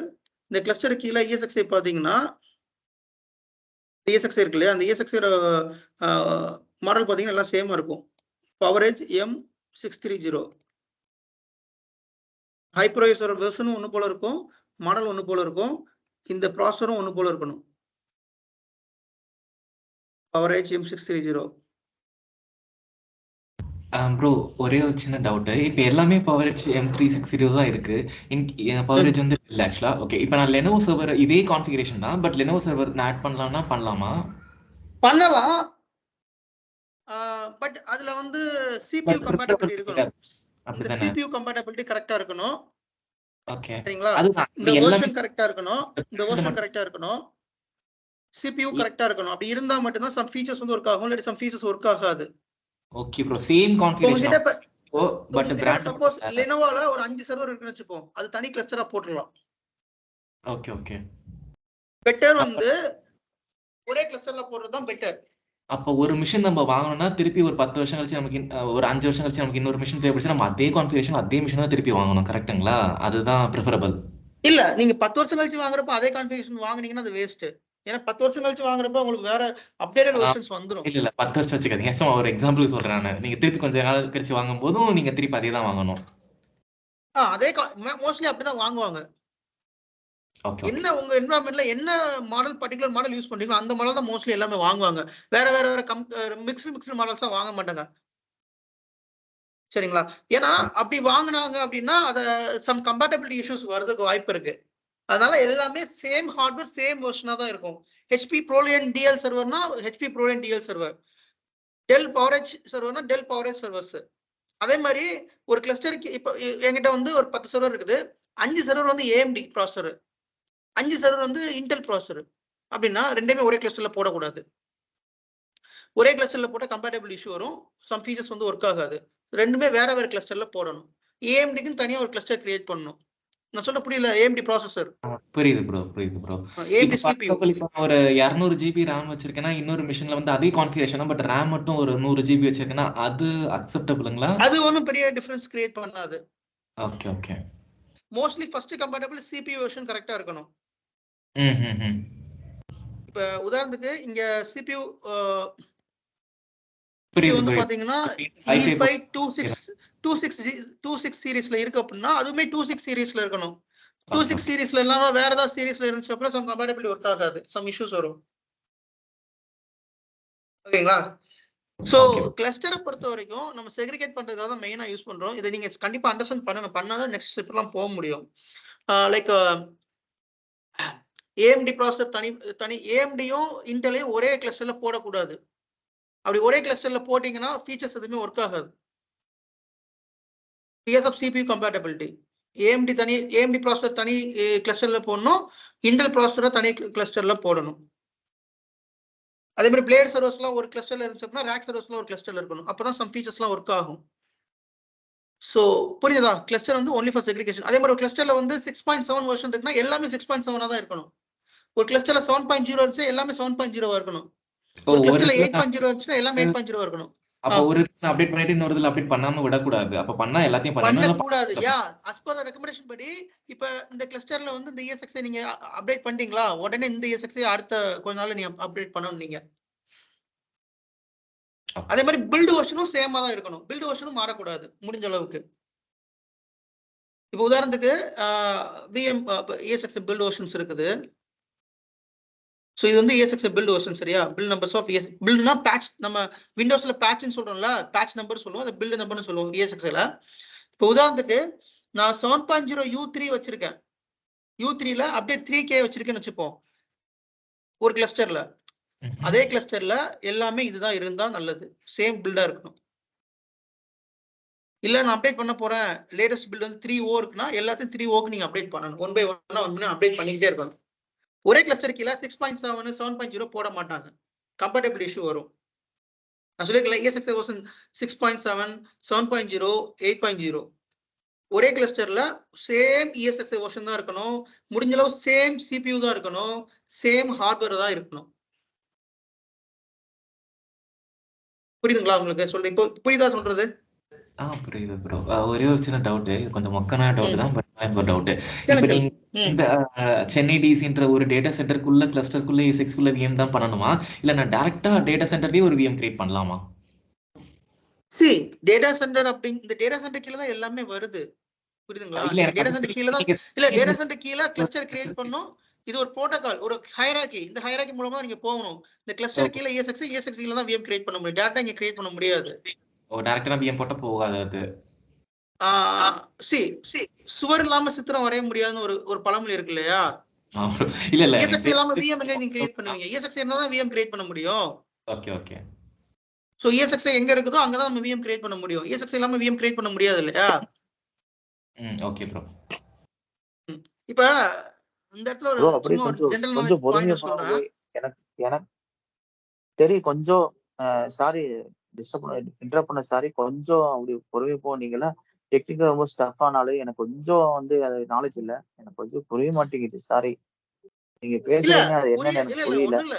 கத்துக்கிறதுக்காக தான் வந்திருக்கேன். நீங்க ரொம்ப ஸ்டஃபர் பீங் போல இருக்கீங்க. எனக்கு அது புரிய மாட்டேங்குது. இல்ல சி ஜெயக்குமார், ஃபர்ஸ்ட் ஒரு டெக்னிக்கல் வேர்ட் கேக்குறப்ப யாருக்குமே புரியாது. ஈவன் எனக்கும் புரியாது. சரிங்களா? அது போக போக போக போக நான் இத ரிப்பீட் பண்ணிட்டே இருப்பேன். ஏன்னா வந்து நான் ஓப்பனா சொல்லிடுறேன். ஏன்னா நான் வந்து தெரிஞ்ச மாதிரியே அப்படியே கிளாஸ் பண்ணி கொண்டு போற விரும்பல. நான் ஓப்பனா சொல்லிடுறேன். ஏன்னா நீங்க பேசுறீங்க, எனக்கு அது தெரியல, என்னன்னு புரியல. ஏன்னா அது இல்ல ஓப்பனா இப்ப நான் இவ்வளவு நேரம் கிளஸ்டர்னு சொன்னல, அதுல உங்களுக்கு தெரிஞ்சது சொல்லுங்க. ஒரு நிமிஷம். இவ்வளவு நேரம் கிளஸ்டர்னு சொன்னல, உங்களுக்கு தெரிஞ்சது சொல்லுங்க, தெரியாத சொல்லுங்க. கிளஸ்டர்னா என்னன்னு, எதுக்கா கிளஸ்டர்னு? இல்ல அதுதான் கிளஸ்டர். இல்ல அதான் கிளஸ்டர்னா என்னன்னு கேட்டா நீங்க சொல்லிட்டு இருக்கீங்க. அது கேட்டுட்டு இருந்தேன். அது எனக்கு புரியல. சரி ஓகே, சரி வெயிட் பண்ணலாம்னு பார்த்தேன். சரி அப்படியே புரியுமான்னு பார்த்தேன். எனக்கு புரியல. இல்ல இப்பதாங்க கிளஸ்டர் பத்தி சொல்லிக்கிட்டு இருக்கேன். ஒரே நிமிஷம் இருங்க.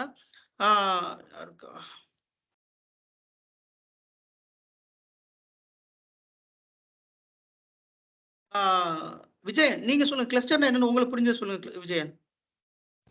நான் தான் டெஸ்டர் ப்ரோ. சரி ஓகே, அந்த இமேஜ் ஓபன் பண்ணுங்களேன். அந்த ஃபர்ஸ்ட் ஜெய் ப்ரோ, அந்த ஃபர்ஸ்ட் ஒரு விசென்டர்னு ஒன்று கிரியேட் பண்ணியிருக்கல, இதுதான் விசென்டர் இன்ஸ்டால் பண்ணிட்டாரு ஃபர்ஸ்ட். அது பண்ணதுக்கு அப்புறம் ஒரு சென்டர் கிரியேட் பண்றாங்க அதுக்கு கீழே.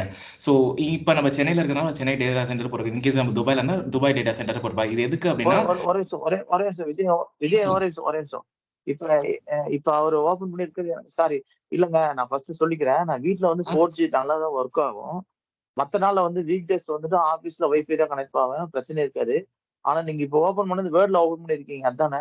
இல்லங்க, இப்ப எல்லாத்துக்கும் கரெக்ட்டா இருக்குது. உங்களுக்கு ஸ்லோவா இருக்கு நெட்வொர்க். உங்களுக்கு ரொம்ப ஸ்லோவா இருக்கு. நீங்க வந்து இல்ல அதுதான் நான் சொன்னேங்க. 4G தாங்க. ஆனா ஏதோ ஸ்லோவா இருக்கு, நான் பாத்துக்கிறேன். ஆனா வந்து பாத்தீங்கன்னா வீக் டேஸ்ல வந்து பாத்தீங்கன்னா ஆபீஸ் வைஃபை தான் கனெக்ட் பண்ணுவேன், ஸ்லோவா இருக்காது. இப்ப மட்டும் நான் கேட்டுக்கிறேன், அதான் கேக்குறேன். நீங்க இப்ப ஓபன் பண்ணிருக்கிறது என்னன்னு கேக்குறேன். அதான் நீங்க சொன்னார்ல, அதனாலதான் கேக்குறேன். ஆர்க்கிடெக்சர் டயகிராம், அந்த பெயிண்ட் டயகிராம். அதான் விசென்டர் VMware lab.local Chennai DC cluster HP அதானே? அதான். ஆமா. அதுதான் ஒரு அவர் இன்ஸ்டால் பண்ணிட்டாரு. vCenter கொடுத்துட்டாங்க. கொடுத்ததுக்கு கீழே ஃபர்ஸ்ட் நம்ம என்ன கிரியேட் பண்ணணும் அப்படின்னு சொன்னாருன்னா, ஒரு டேட்டா சென்டர் நம்ம கிரியேட் பண்ணணும். டேட்டா சென்டர் எதுக்குன்னா செக்ரிகேஷன் பண்றதுக்காக. இப்போ ஃபார் எக்ஸாம்பிள் நம்ம சென்னையில இருக்கனால சென்னை டேட்டா சென்டர்னு போட்டுருக்காரு. இப்போ துபாயில நம்ம ஒரு லொகேஷன் வச்சோம்னா நம்ம துபாய் சென்டர்னு போட்டு அதுக்கு கீழே ஒரு கிளஸ்டரும் அதுக்குள்ள ஒரு A6 நம்ம வச்சுக்கலாம். ஸோ அதெல்லாம் அடுத்த கதை. ஃபர்ஸ்ட் வந்து இப்போ நம்ம சென்னையில ஒரு டேட்டா சென்டர் வச்சுக்கிறோம். அதுக்கு கீழே வந்து ஒரு கிளஸ்டர்னு ஒரு கிரியேட் பண்ணணும். நீங்க OU கிரியேட் பண்ணிருக்கீங்களா ப்ரோ? எப்படி இது ஆக்டிவ் டைரக்டரி தான சொல்றீங்க? ஆக்டிவ் டைரக்டரில OU கிரியேட் பண்ணிருக்கீங்களா? அதை எதுக்கு நம்ம கிரியேட் பண்றோம்? ஒரு டிபார்ட்மெண்ட் வைஸ் நம்ம பிரிச்சு ஒரு டிபார்ட்மெண்ட் வைஸ் நம்ம பிரிச்சு கொடுக்கிறதுக்காக அந்த OU கிரியேட் பண்ணோம். ஃபார் எக்ஸாம்பிள் இப்போ HR டிபார்ட்மெண்ட்னா HR டிபார்ட்மெண்ட் போட்டு அதுக்குள்ள HR பீப்புள்ஸ் எல்லாரையும் உள்ள வைப்போம். IT பர்சனா IT மட்டும் வைப்போம். ஸோ அந்த மாதிரி செக்ரிகேட் பண்றதுக்காக ஒரு மிஷின், ஒரு கான்ஃபிகரேஷன் மிஷின் இருக்குன்னா அதே கான்ஃபிகரேஷன் மிஷினை தான் நான் அதுக்கு கீழே போட போறேன். ஃபார் எக்ஸாம்பிள் HPன்னு போட்டிருக்காரு. இப்போ HPல ஒரு பிராண்ட் இவங்க சூஸ் பண்ணி வச்சிருக்காங்க. அதே பிராண்ட் மிஷின்ஸ் மட்டும்தான் அவங்க வந்து ஒரு 10 மிஷின் போட போறாங்க, ஒரு 20 மிஷின் போட போறாங்கன்னா இந்த கிளஸ்டருக்குள்ள தான் அவங்க போட போறாங்க. அதுக்கு தான் அவர் HPன்னு போட்டிருக்காரு. இன்கேஸ் அது டெல்லாவோ லெனோவோ நீங்க போட்டீங்கன்னா உங்களுக்கு புரிஞ்ச மாதிரி நீங்க லெனோவோ கிளஸ்டர் கிரியேட் பண்ணிப்பீங்க.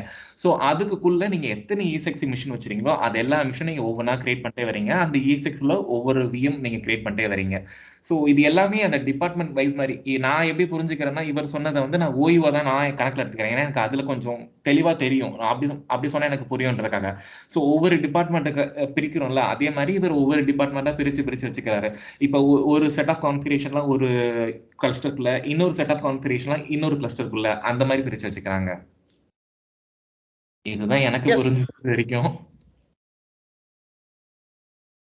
இல்ல கரெக்ட், நீங்க சொன்னது எல்லாமே கரெக்ட். இதுல எப்படி புரியல ப்ரோ? வீடியோ மறுபடியும் பாருங்க, உங்களுக்கே புரியும். இன்கேஸ் டவுட்னா நெக்ஸ்ட் கிளாஸ்ல கேளுங்க. திருப்பி அத உங்களுக்கு என்ன டவுட் எக்ஸாக்ட்டா வருது, இல்லனா வாட்ஸ்அப் குரூப் வச்சிருக்கோம்ல, நீங்க அதுலயே வாய்ஸ் நோட் அனுப்புங்க. திருப்பி நான் அனுப்புறேன், இல்ல வேற யாராவது அனுப்புவாங்க, ஏதாவது பண்ணுவாங்க.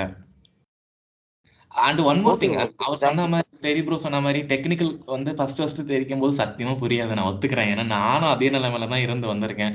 ஸோ அது கேட்க பழகிடும் ப்ரோ. அதுக்கப்புறம் நமக்கு எது. நான் ஏன் வந்து விஜயனை வந்து எக்ஸ்பிளைன் பண்ண சொன்னா, விஜயனுமே வந்து நியூ டு டெக்னாலஜி ரைட்டா விஜயன்? ஆமா ப்ரோ, அவருமே நியூ டு டெக்னாலஜி. ஸோ ஒரு டெக்னாலஜி புதுசா நம்ம பாக்குறப்ப அந்த டேர்ம்ஸ், அந்த வேர்ட்ஸ், அது எல்லாமே ஃபர்ஸ்ட் டைம் புரியாது. நம்ம திருப்பி அந்த வேர்ட்ஸை கேட்கறப்ப நமக்கு அது அதுக்கப்புறம் புரிய ஆரம்பிக்கும். ஈவன் நீங்க விண்டோஸ் சர்வர் முத கத்துக்கிறதப்ப இதே மாதிரி ஆக்டிவ் டைரக்டரி என்னன்னு உங்களுக்கு புரிஞ்சிருக்காது, ஓயுனா என்னன்னு உங்களுக்கு புரியாது, ஜிபியூனா என்னன்னு உங்களுக்கு, இது குரூப் பாலிசினா என்னன்னு புரிஞ்சிருக்காது. பட் நீங்க அதை ஒர்க் பண்ண அதை அந்த அந்த இதை படிக்க உங்களுக்கு புரியும். FSM ரோல்ஸ் எல்லாமே அதே மாதிரிதான் VMware. ஒரு வேர்டை வந்து நீங்க கேட்க அதை படிக்க அதை பார்க்க தான் உங்களுக்கு எகைன் புரியும். பட் ஃபர்ஸ்ட் இப்ப பேசிக் அண்டர்ஸ்டாண்டிங் பண்ணிக்கிட்டா போதும். ரொம்ப அடுத்த கோர் லெவல் வரைக்கும் நீங்க அண்டர்ஸ்டாண்ட் பண்ணட்டா கூட பேசிக் அண்டர்ஸ்டாண்ட் பண்ணிட்டா உங்களுக்கு போதும். சரிங்களா? நான் வந்து இத்தனைக்கும் ரொம்ப காம்ப்ளிகேட்டடா ரொம்ப வேகமாலாம் போல. நான் வந்து மெதுவா எல்லாத்துக்கும் புரியுற மாதிரி, ரொம்ப ஸ்லோவா நான் டெக்னிக்கல் பீப்புள் புரியுற மாதிரி தான் நான் வந்து சொல்லிக்கிட்டே போறேன். ஓகேங்களா? So try to understand slowly. எனக்கு ஸ்லோவா அண்டர்ஸ்டாண்ட் பண்ணி, எனக்கு டக்குன்னு யாராலும் இது புரிஞ்சுக்க முடியாது. கொஞ்சம் ஸ்லோவா அண்டர்ஸ்டாண்ட் பண்ணுங்க, போக உங்களுக்கு புரியும். நான் சொல்றேன், போக உங்களுக்கு புரியும். இல்ல அதனாலதான் தெரியும், நான் சொல்லிட்டேன் ஓபனா. இல்ல அதுதான் ஓபனா சொல்றேன். இல்ல நீங்க சொல்றது ஒண்ணும் தப்பு இல்ல, புரியல. நீங்க கொஞ்சம் ஒருவேளை நீங்க சொல்லுங்க, நான் புரிஞ்சுக்க. பெரிய கஷ்டமான விஷயமே கிடையாது. நீங்க active directory, Windows server, active directory அளவுக்கு கஷ்டம் கிடையாது. ஆக்டிவ் டைரக்டரி ரொம்ப ஒரு காம்ப்ளிகேட்டடான ஒரு டாபிக் விண்டோஸ் சர்வர்ல. அந்த அளவுக்குலாம் இது கஷ்டமே கிடையாது. ரொம்ப ஈஸியான ஒரு தான். நீங்க ரொம்ப காம்ப்ளிகேட் பண்ணிக்கவே வேண்டாம், ரொம்ப ஈஸி. VMwareலாம் ஜஸ்ட் கிளிக் பண்ணிட்டு போய்கிட்டே இருப்போம், அவ்வளவுதான். ஒரு விண்டோஸ் சர்வர் அப்ளிகேஷன் எப்படி இன்ஸ்டால் பண்ணுவீங்களோ அதே மாதிரி பண்ணி போய்கிட்டே இருக்கலாம். அதுல ஜஸ்ட் உங்களுக்கு இங்கிலீஷ் வாசிக்க தெரிஞ்சு, டெக்னிக்கல் வேர்டு புரிய தெரிஞ்சிருந்தா போதும். Okay, coming to the point. இப்ப எனக்கு சென்னை டேட்டா சென்டர் இருக்குது. இப்ப சென்னை டேட்டா சென்டர்ல பிசிக்கல் டேட்டா சென்டர் நான் சொல்றேன். பிசிக்கல் டேட்டா சென்டர் இருக்கு அப்படின்னா நான் அதுக்கு ஒண்ணு கிரியேட் பண்ணுவேன். இப்ப அவர் சொன்ன மாதிரி துபாயில ஒரு டேட்டா சென்டர் இருக்குது, யூஎஸ்ல ஒண்ணு இருக்குது, யூகேல ஒன்று இருக்குன்னா ஒவ்வொரு டேட்டா சென்டருக்கும் நான் ஒன்று கிரியேட் பண்ணி அதுக்கு கீழே கிளஸ்டர்ஸ் கிரியேட் பண்ணுவேன். ஓகே, இப்ப நான் பிராக்டிகலா எப்படி டேட்டா சென்டர் கிரியேட் பண்ணி காமிக்கிறேன். இப்ப உதாரணத்துக்கு இந்த vCenter இருக்கு இல்லையா, இந்த vCenter ரைட் கிளிக் பண்ணீங்கன்னா நியூ டேட்டா சென்டர் இருக்கும். இந்த நியூ டேட்டா சென்டர் போனீங்க அப்படின்னா இப்ப வந்து டெல்லி டேட்டா சென்டர் அப்படின்னா டெல்லி DC அப்படின்னு கொடுத்துட்டு இங்க நீங்க ஓகே கொடுத்தீங்கன்னா அந்த டேட்டா சென்டர் கிரியேட் ஆயிரும். இந்த கிரியேட் ஆயிடுச்சு பாத்தீங்களா? சரிங்களா? இப்ப எனக்கு டெல்லியில வந்து நிறைய ESXi எல்லாம் ஆட் பண்ணணும் அப்படின்னா ஜஸ்ட் அந்த ரைட் கிளிக் பண்ணுங்க, add ESXi host. Data add பண்ணக்கூடாது, கிளஸ்டர் கிரியேட் பண்ணணும். ஸோ ரைட் கிளிக் பண்ணி ஃபர்ஸ்ட் கிளஸ்டர் கிரியேட் பண்ணணும். நியூ கிளஸ்டர் கிரியேட் பண்றேன். என்ன கிரியேட் பண்றேன் அப்படின்னா அந்த கிளஸ்டர் நேம் வந்து என்ன வச்சுக்கிறேன் அப்படின்னா டெல் சர்வர்ஸ் அப்படின்னு சொல்லி கிளஸ்டர் கிரியேட் பண்றேன்.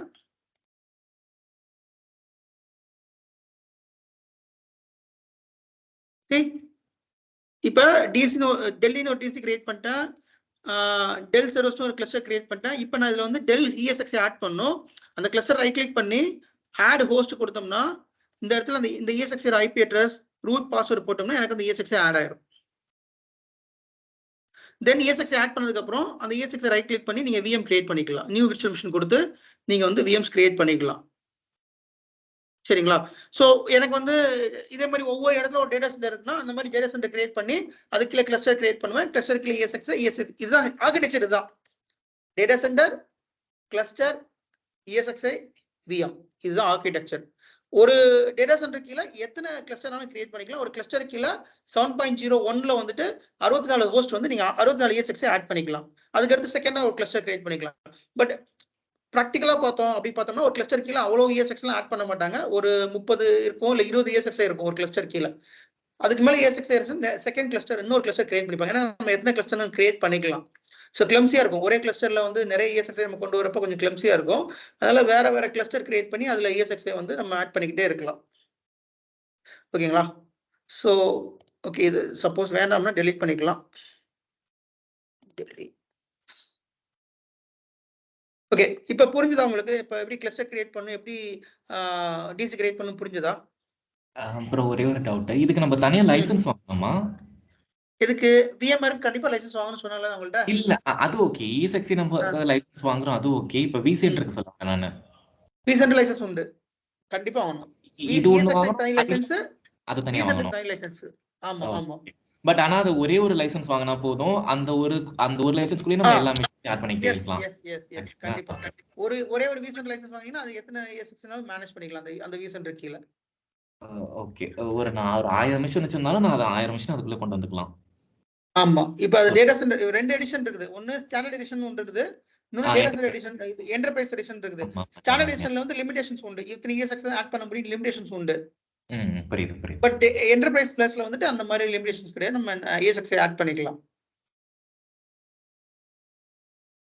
ஓகேங்களா? ஃபைன். சோ இது ரொம்ப பேசிக், ரொம்ப ஃபர்ஸ்ட் ஸ்டெப். இது ESXi vCenter பொறுத்த வரைக்கும் இது ஃபர்ஸ்ட் ஸ்டெப். இத புரிஞ்சுக்கிட்டாதான் அடுத்தடுத்து நான் vCenter உங்களுக்கு காமிக்கிறப்ப அது உங்களுக்கு புரியும், இல்லாட்டி புரியாது. அதனால ட்ரை டு அண்டர்ஸ்டாண்ட், இந்த ஸ்டெப்ஸ் எல்லாமே அண்டர்ஸ்டாண்ட் பண்ணிக்கோங்க. டேட்டா சென்டர்னா என்ன, கிளஸ்டர்னா என்ன, ESXi என்னன்னு சொல்லி கரெக்டா அண்டர்ஸ்டாண்ட் பண்ணிக்கோங்க. எதுவும் டவுட்னா கூட எனக்கு பிங் பண்ணுங்க, நான் பார்த்து இது பண்றேன், ஒன்றும் பிரச்சனை இல்லை. ஃபர்ஸ்ட் டைம் பார்க்குறப்ப சில வேர்ட்ஸ் எல்லாம் புரியாது. ஒரே ஒரு நிமிஷம், அந்த vCenter மட்டும் ரைட் கிளிக் பண்ணி காட்டுறீங்களா? யா கண்டிப்பா. ஏன்னா vCenter ரைட் கிளிக் பண்ணா என்னென்ன ஆப்ஷன்ஸ் இருக்குன்னு பாருங்க.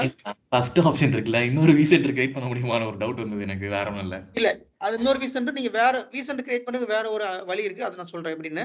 பட் இதுல கிரியேட் பண்ண முடியாது. இதுல வந்து நீங்க டேட்டா சென்டர் தான் கிரியேட் பண்ணணும். இந்த டேட்டா சென்டர், இதுல டேட்டா சென்டர் ஆப்ஷன் மட்டும் தான் இருக்கும். நீங்க டேட்டா சென்டர் கிளிக் பண்ணா அதுல வந்து ஒரே மாதிரி இருந்ததா, அதனால கிளஸ்டரிங் ஆப்ஷன் மட்டும் தான் இருக்கும். டேட்டா சென்டர் கிரியேட் பண்ணி கிளஸ்டரிங் ஆப்ஷன் இருக்கும். ஐகான்ஸ், vCenter பொறுத்த வரைக்கும் ஐகான்ஸ் எல்லாமே நல்லா தெளிவா இருக்கும். அதை வச்சு நீங்க கண்டுபிடிச்சிடலாம் ஒரு ESXல என்ன இஷ்யூ இருக்கு, VMல என்ன இஷ்யூன்னு சொல்லி ஐகான்ஸ் வச்சு கூட நீங்க கண்டுபிடிக்கலாம். அந்த லோகோ ஐகான்ஸ் வச்சு கூட கண்டுபிடிச்சிக்கலாம். சோ நீங்க பாத்தீங்கன்னா தெரியும் டேட்டா சென்டரோட ஐகான்ஸ் வந்து எப்படி இருக்கு பாருங்க. ஒரு பில்டிங் மாதிரி இருக்கா, பில்டிங் கன்ஸ்ட்ரக்ஷன் மாதிரி இருக்கும். கிளஸ்டரோட ஐகான் பாருங்க, ஒரு 4 சர்வர்ஸ் அடுக்கி வச்ச மாதிரி இருக்கும். கிளஸ்டரோட ஐகான்ஸ் அண்டர்ஸ்டாண்ட் பண்ணிக்கோங்க. ESXi ஐகான்ஸ் பாருங்க, ஒரே ஒரு சர்வர் மட்டும் இருக்கிற மாதிரி இருக்கும். ஸோ பார்க்க நல்லா அழகா தெளிவா புரியுற மாதிரியே கொடுத்துருப்பாங்க vCenterல எல்லாமே. ஸோ அதனால தான் சொல்றேன், vCenter வந்து ஈஸியா அண்டர்ஸ்டாண்ட் பண்ற மாதிரி தான் இருக்கும். Anybody can learn vCenter. So cluster icon பாருங்க, ஒரு நிறைய சர்வர்ஸ் அடுக்கி வச்ச மாதிரியே உங்களுக்கு இது தெரியும் இந்த மாதிரி. ஃபைன் ஓகே, தென் போதும், நம்ம நெக்ஸ்ட் செஷன்ல பார்க்கலாம். சிதா ப்ரோ, எனக்கு ஒரு டவுட். இப்போ ஒன்றும் இல்லை. ஃபார் எக்ஸாம்பிள் ஒரு கிளஸ்டர்ல வந்து 5 ESXi ஹோஸ்ட் வந்து ரன் ஆகுது. ஸோ எனக்கு வந்து ஒரு அலர்ட் வருது இந்த மாதிரி ஹார்ட் டிஸ்க் ஃபெயிலியர் அப்படின்ட்டு. ஸோ நான் அதில் வந்து ஹெச்பியோ இல்லை எல்ஓ இல்லை டெல் ஐடிராக் நான் லாகின் பண்ணி நான் செக் பண்ணுறேன். நீங்க சொன்ன மாதிரி இந்த 2 ஹார்ட் டிஸ்க்ல ஒரு ஹார்ட் டிஸ்க் வந்து ஃபெயிலியர். ஓகேங்களா? ஸோ இப்போ நான் அந்த வெண்டாரோட கோஆர்டினேட் பண்ணி அந்த ஹார்ட் டிஸ்க் ரீப்ளேஸ்மெண்ட்டும் நான் வாங்கிட்டேன். இப்ப நான் மெயின்டெனன்ஸ் மோட் போட்டு அந்த ஹார்ட் டிஸ்க் வந்து ரீப்ளேஸ் பண்ணுமா இல்ல வந்து டெஃபினெட்லி இந்த பாயிண்ட் நான் ஏன் சொல்லல அப்படின்னா இவங்களுக்கு புரியாது. மெயின்டெனன்ஸ் என்னடா புதுசா டேர்ம்ஸ் சொல்லிக்கிட்டே இருக்காங்கன்னு சொல்லுவாங்க. பட் நீங்க கொஸ்டின் கேட்கறதுனால சொல்றேன், டெஃபினெட்லி மெயின்டெனன்ஸ் மோட் போடணும்.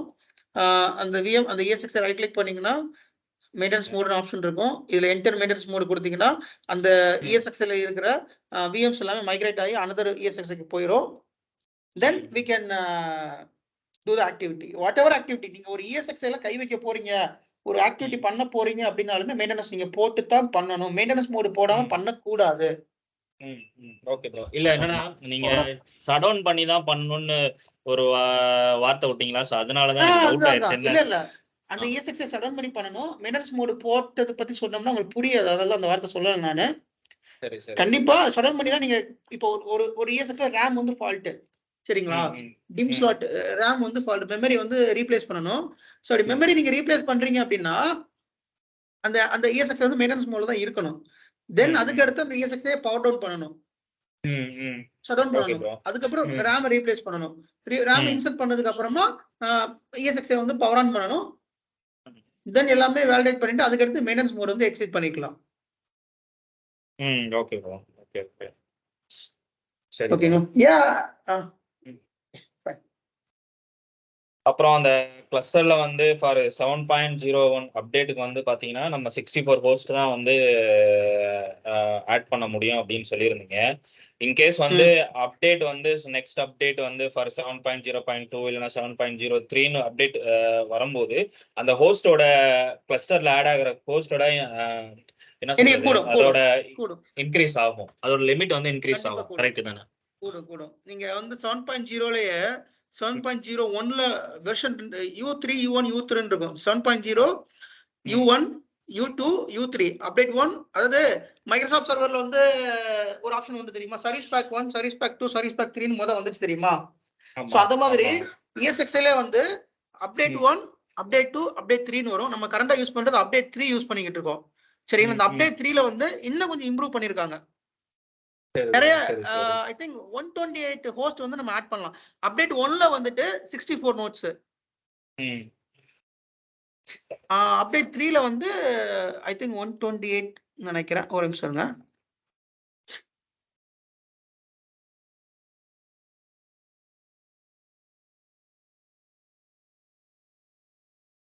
சிக்ஸ் 6.7ல பாத்தீங்கன்னா கம்மியா இருக்கும். 6.5ல பாத்தீங்கன்னா கம்மியா இருக்கும். 6.5ல பாத்தீங்கன்னா ஒரு நோடுக்கு 32 தான் பண்ற மாதிரி இருக்கும்.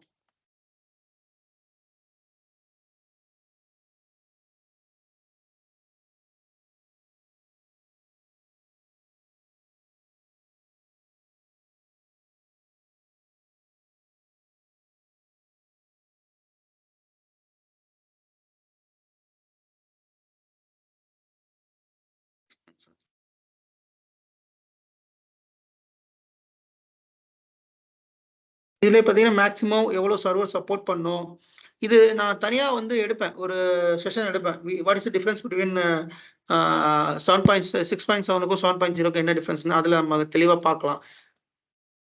சரி. அந்த ஒரு நோட் வச்சிருந்தீங்க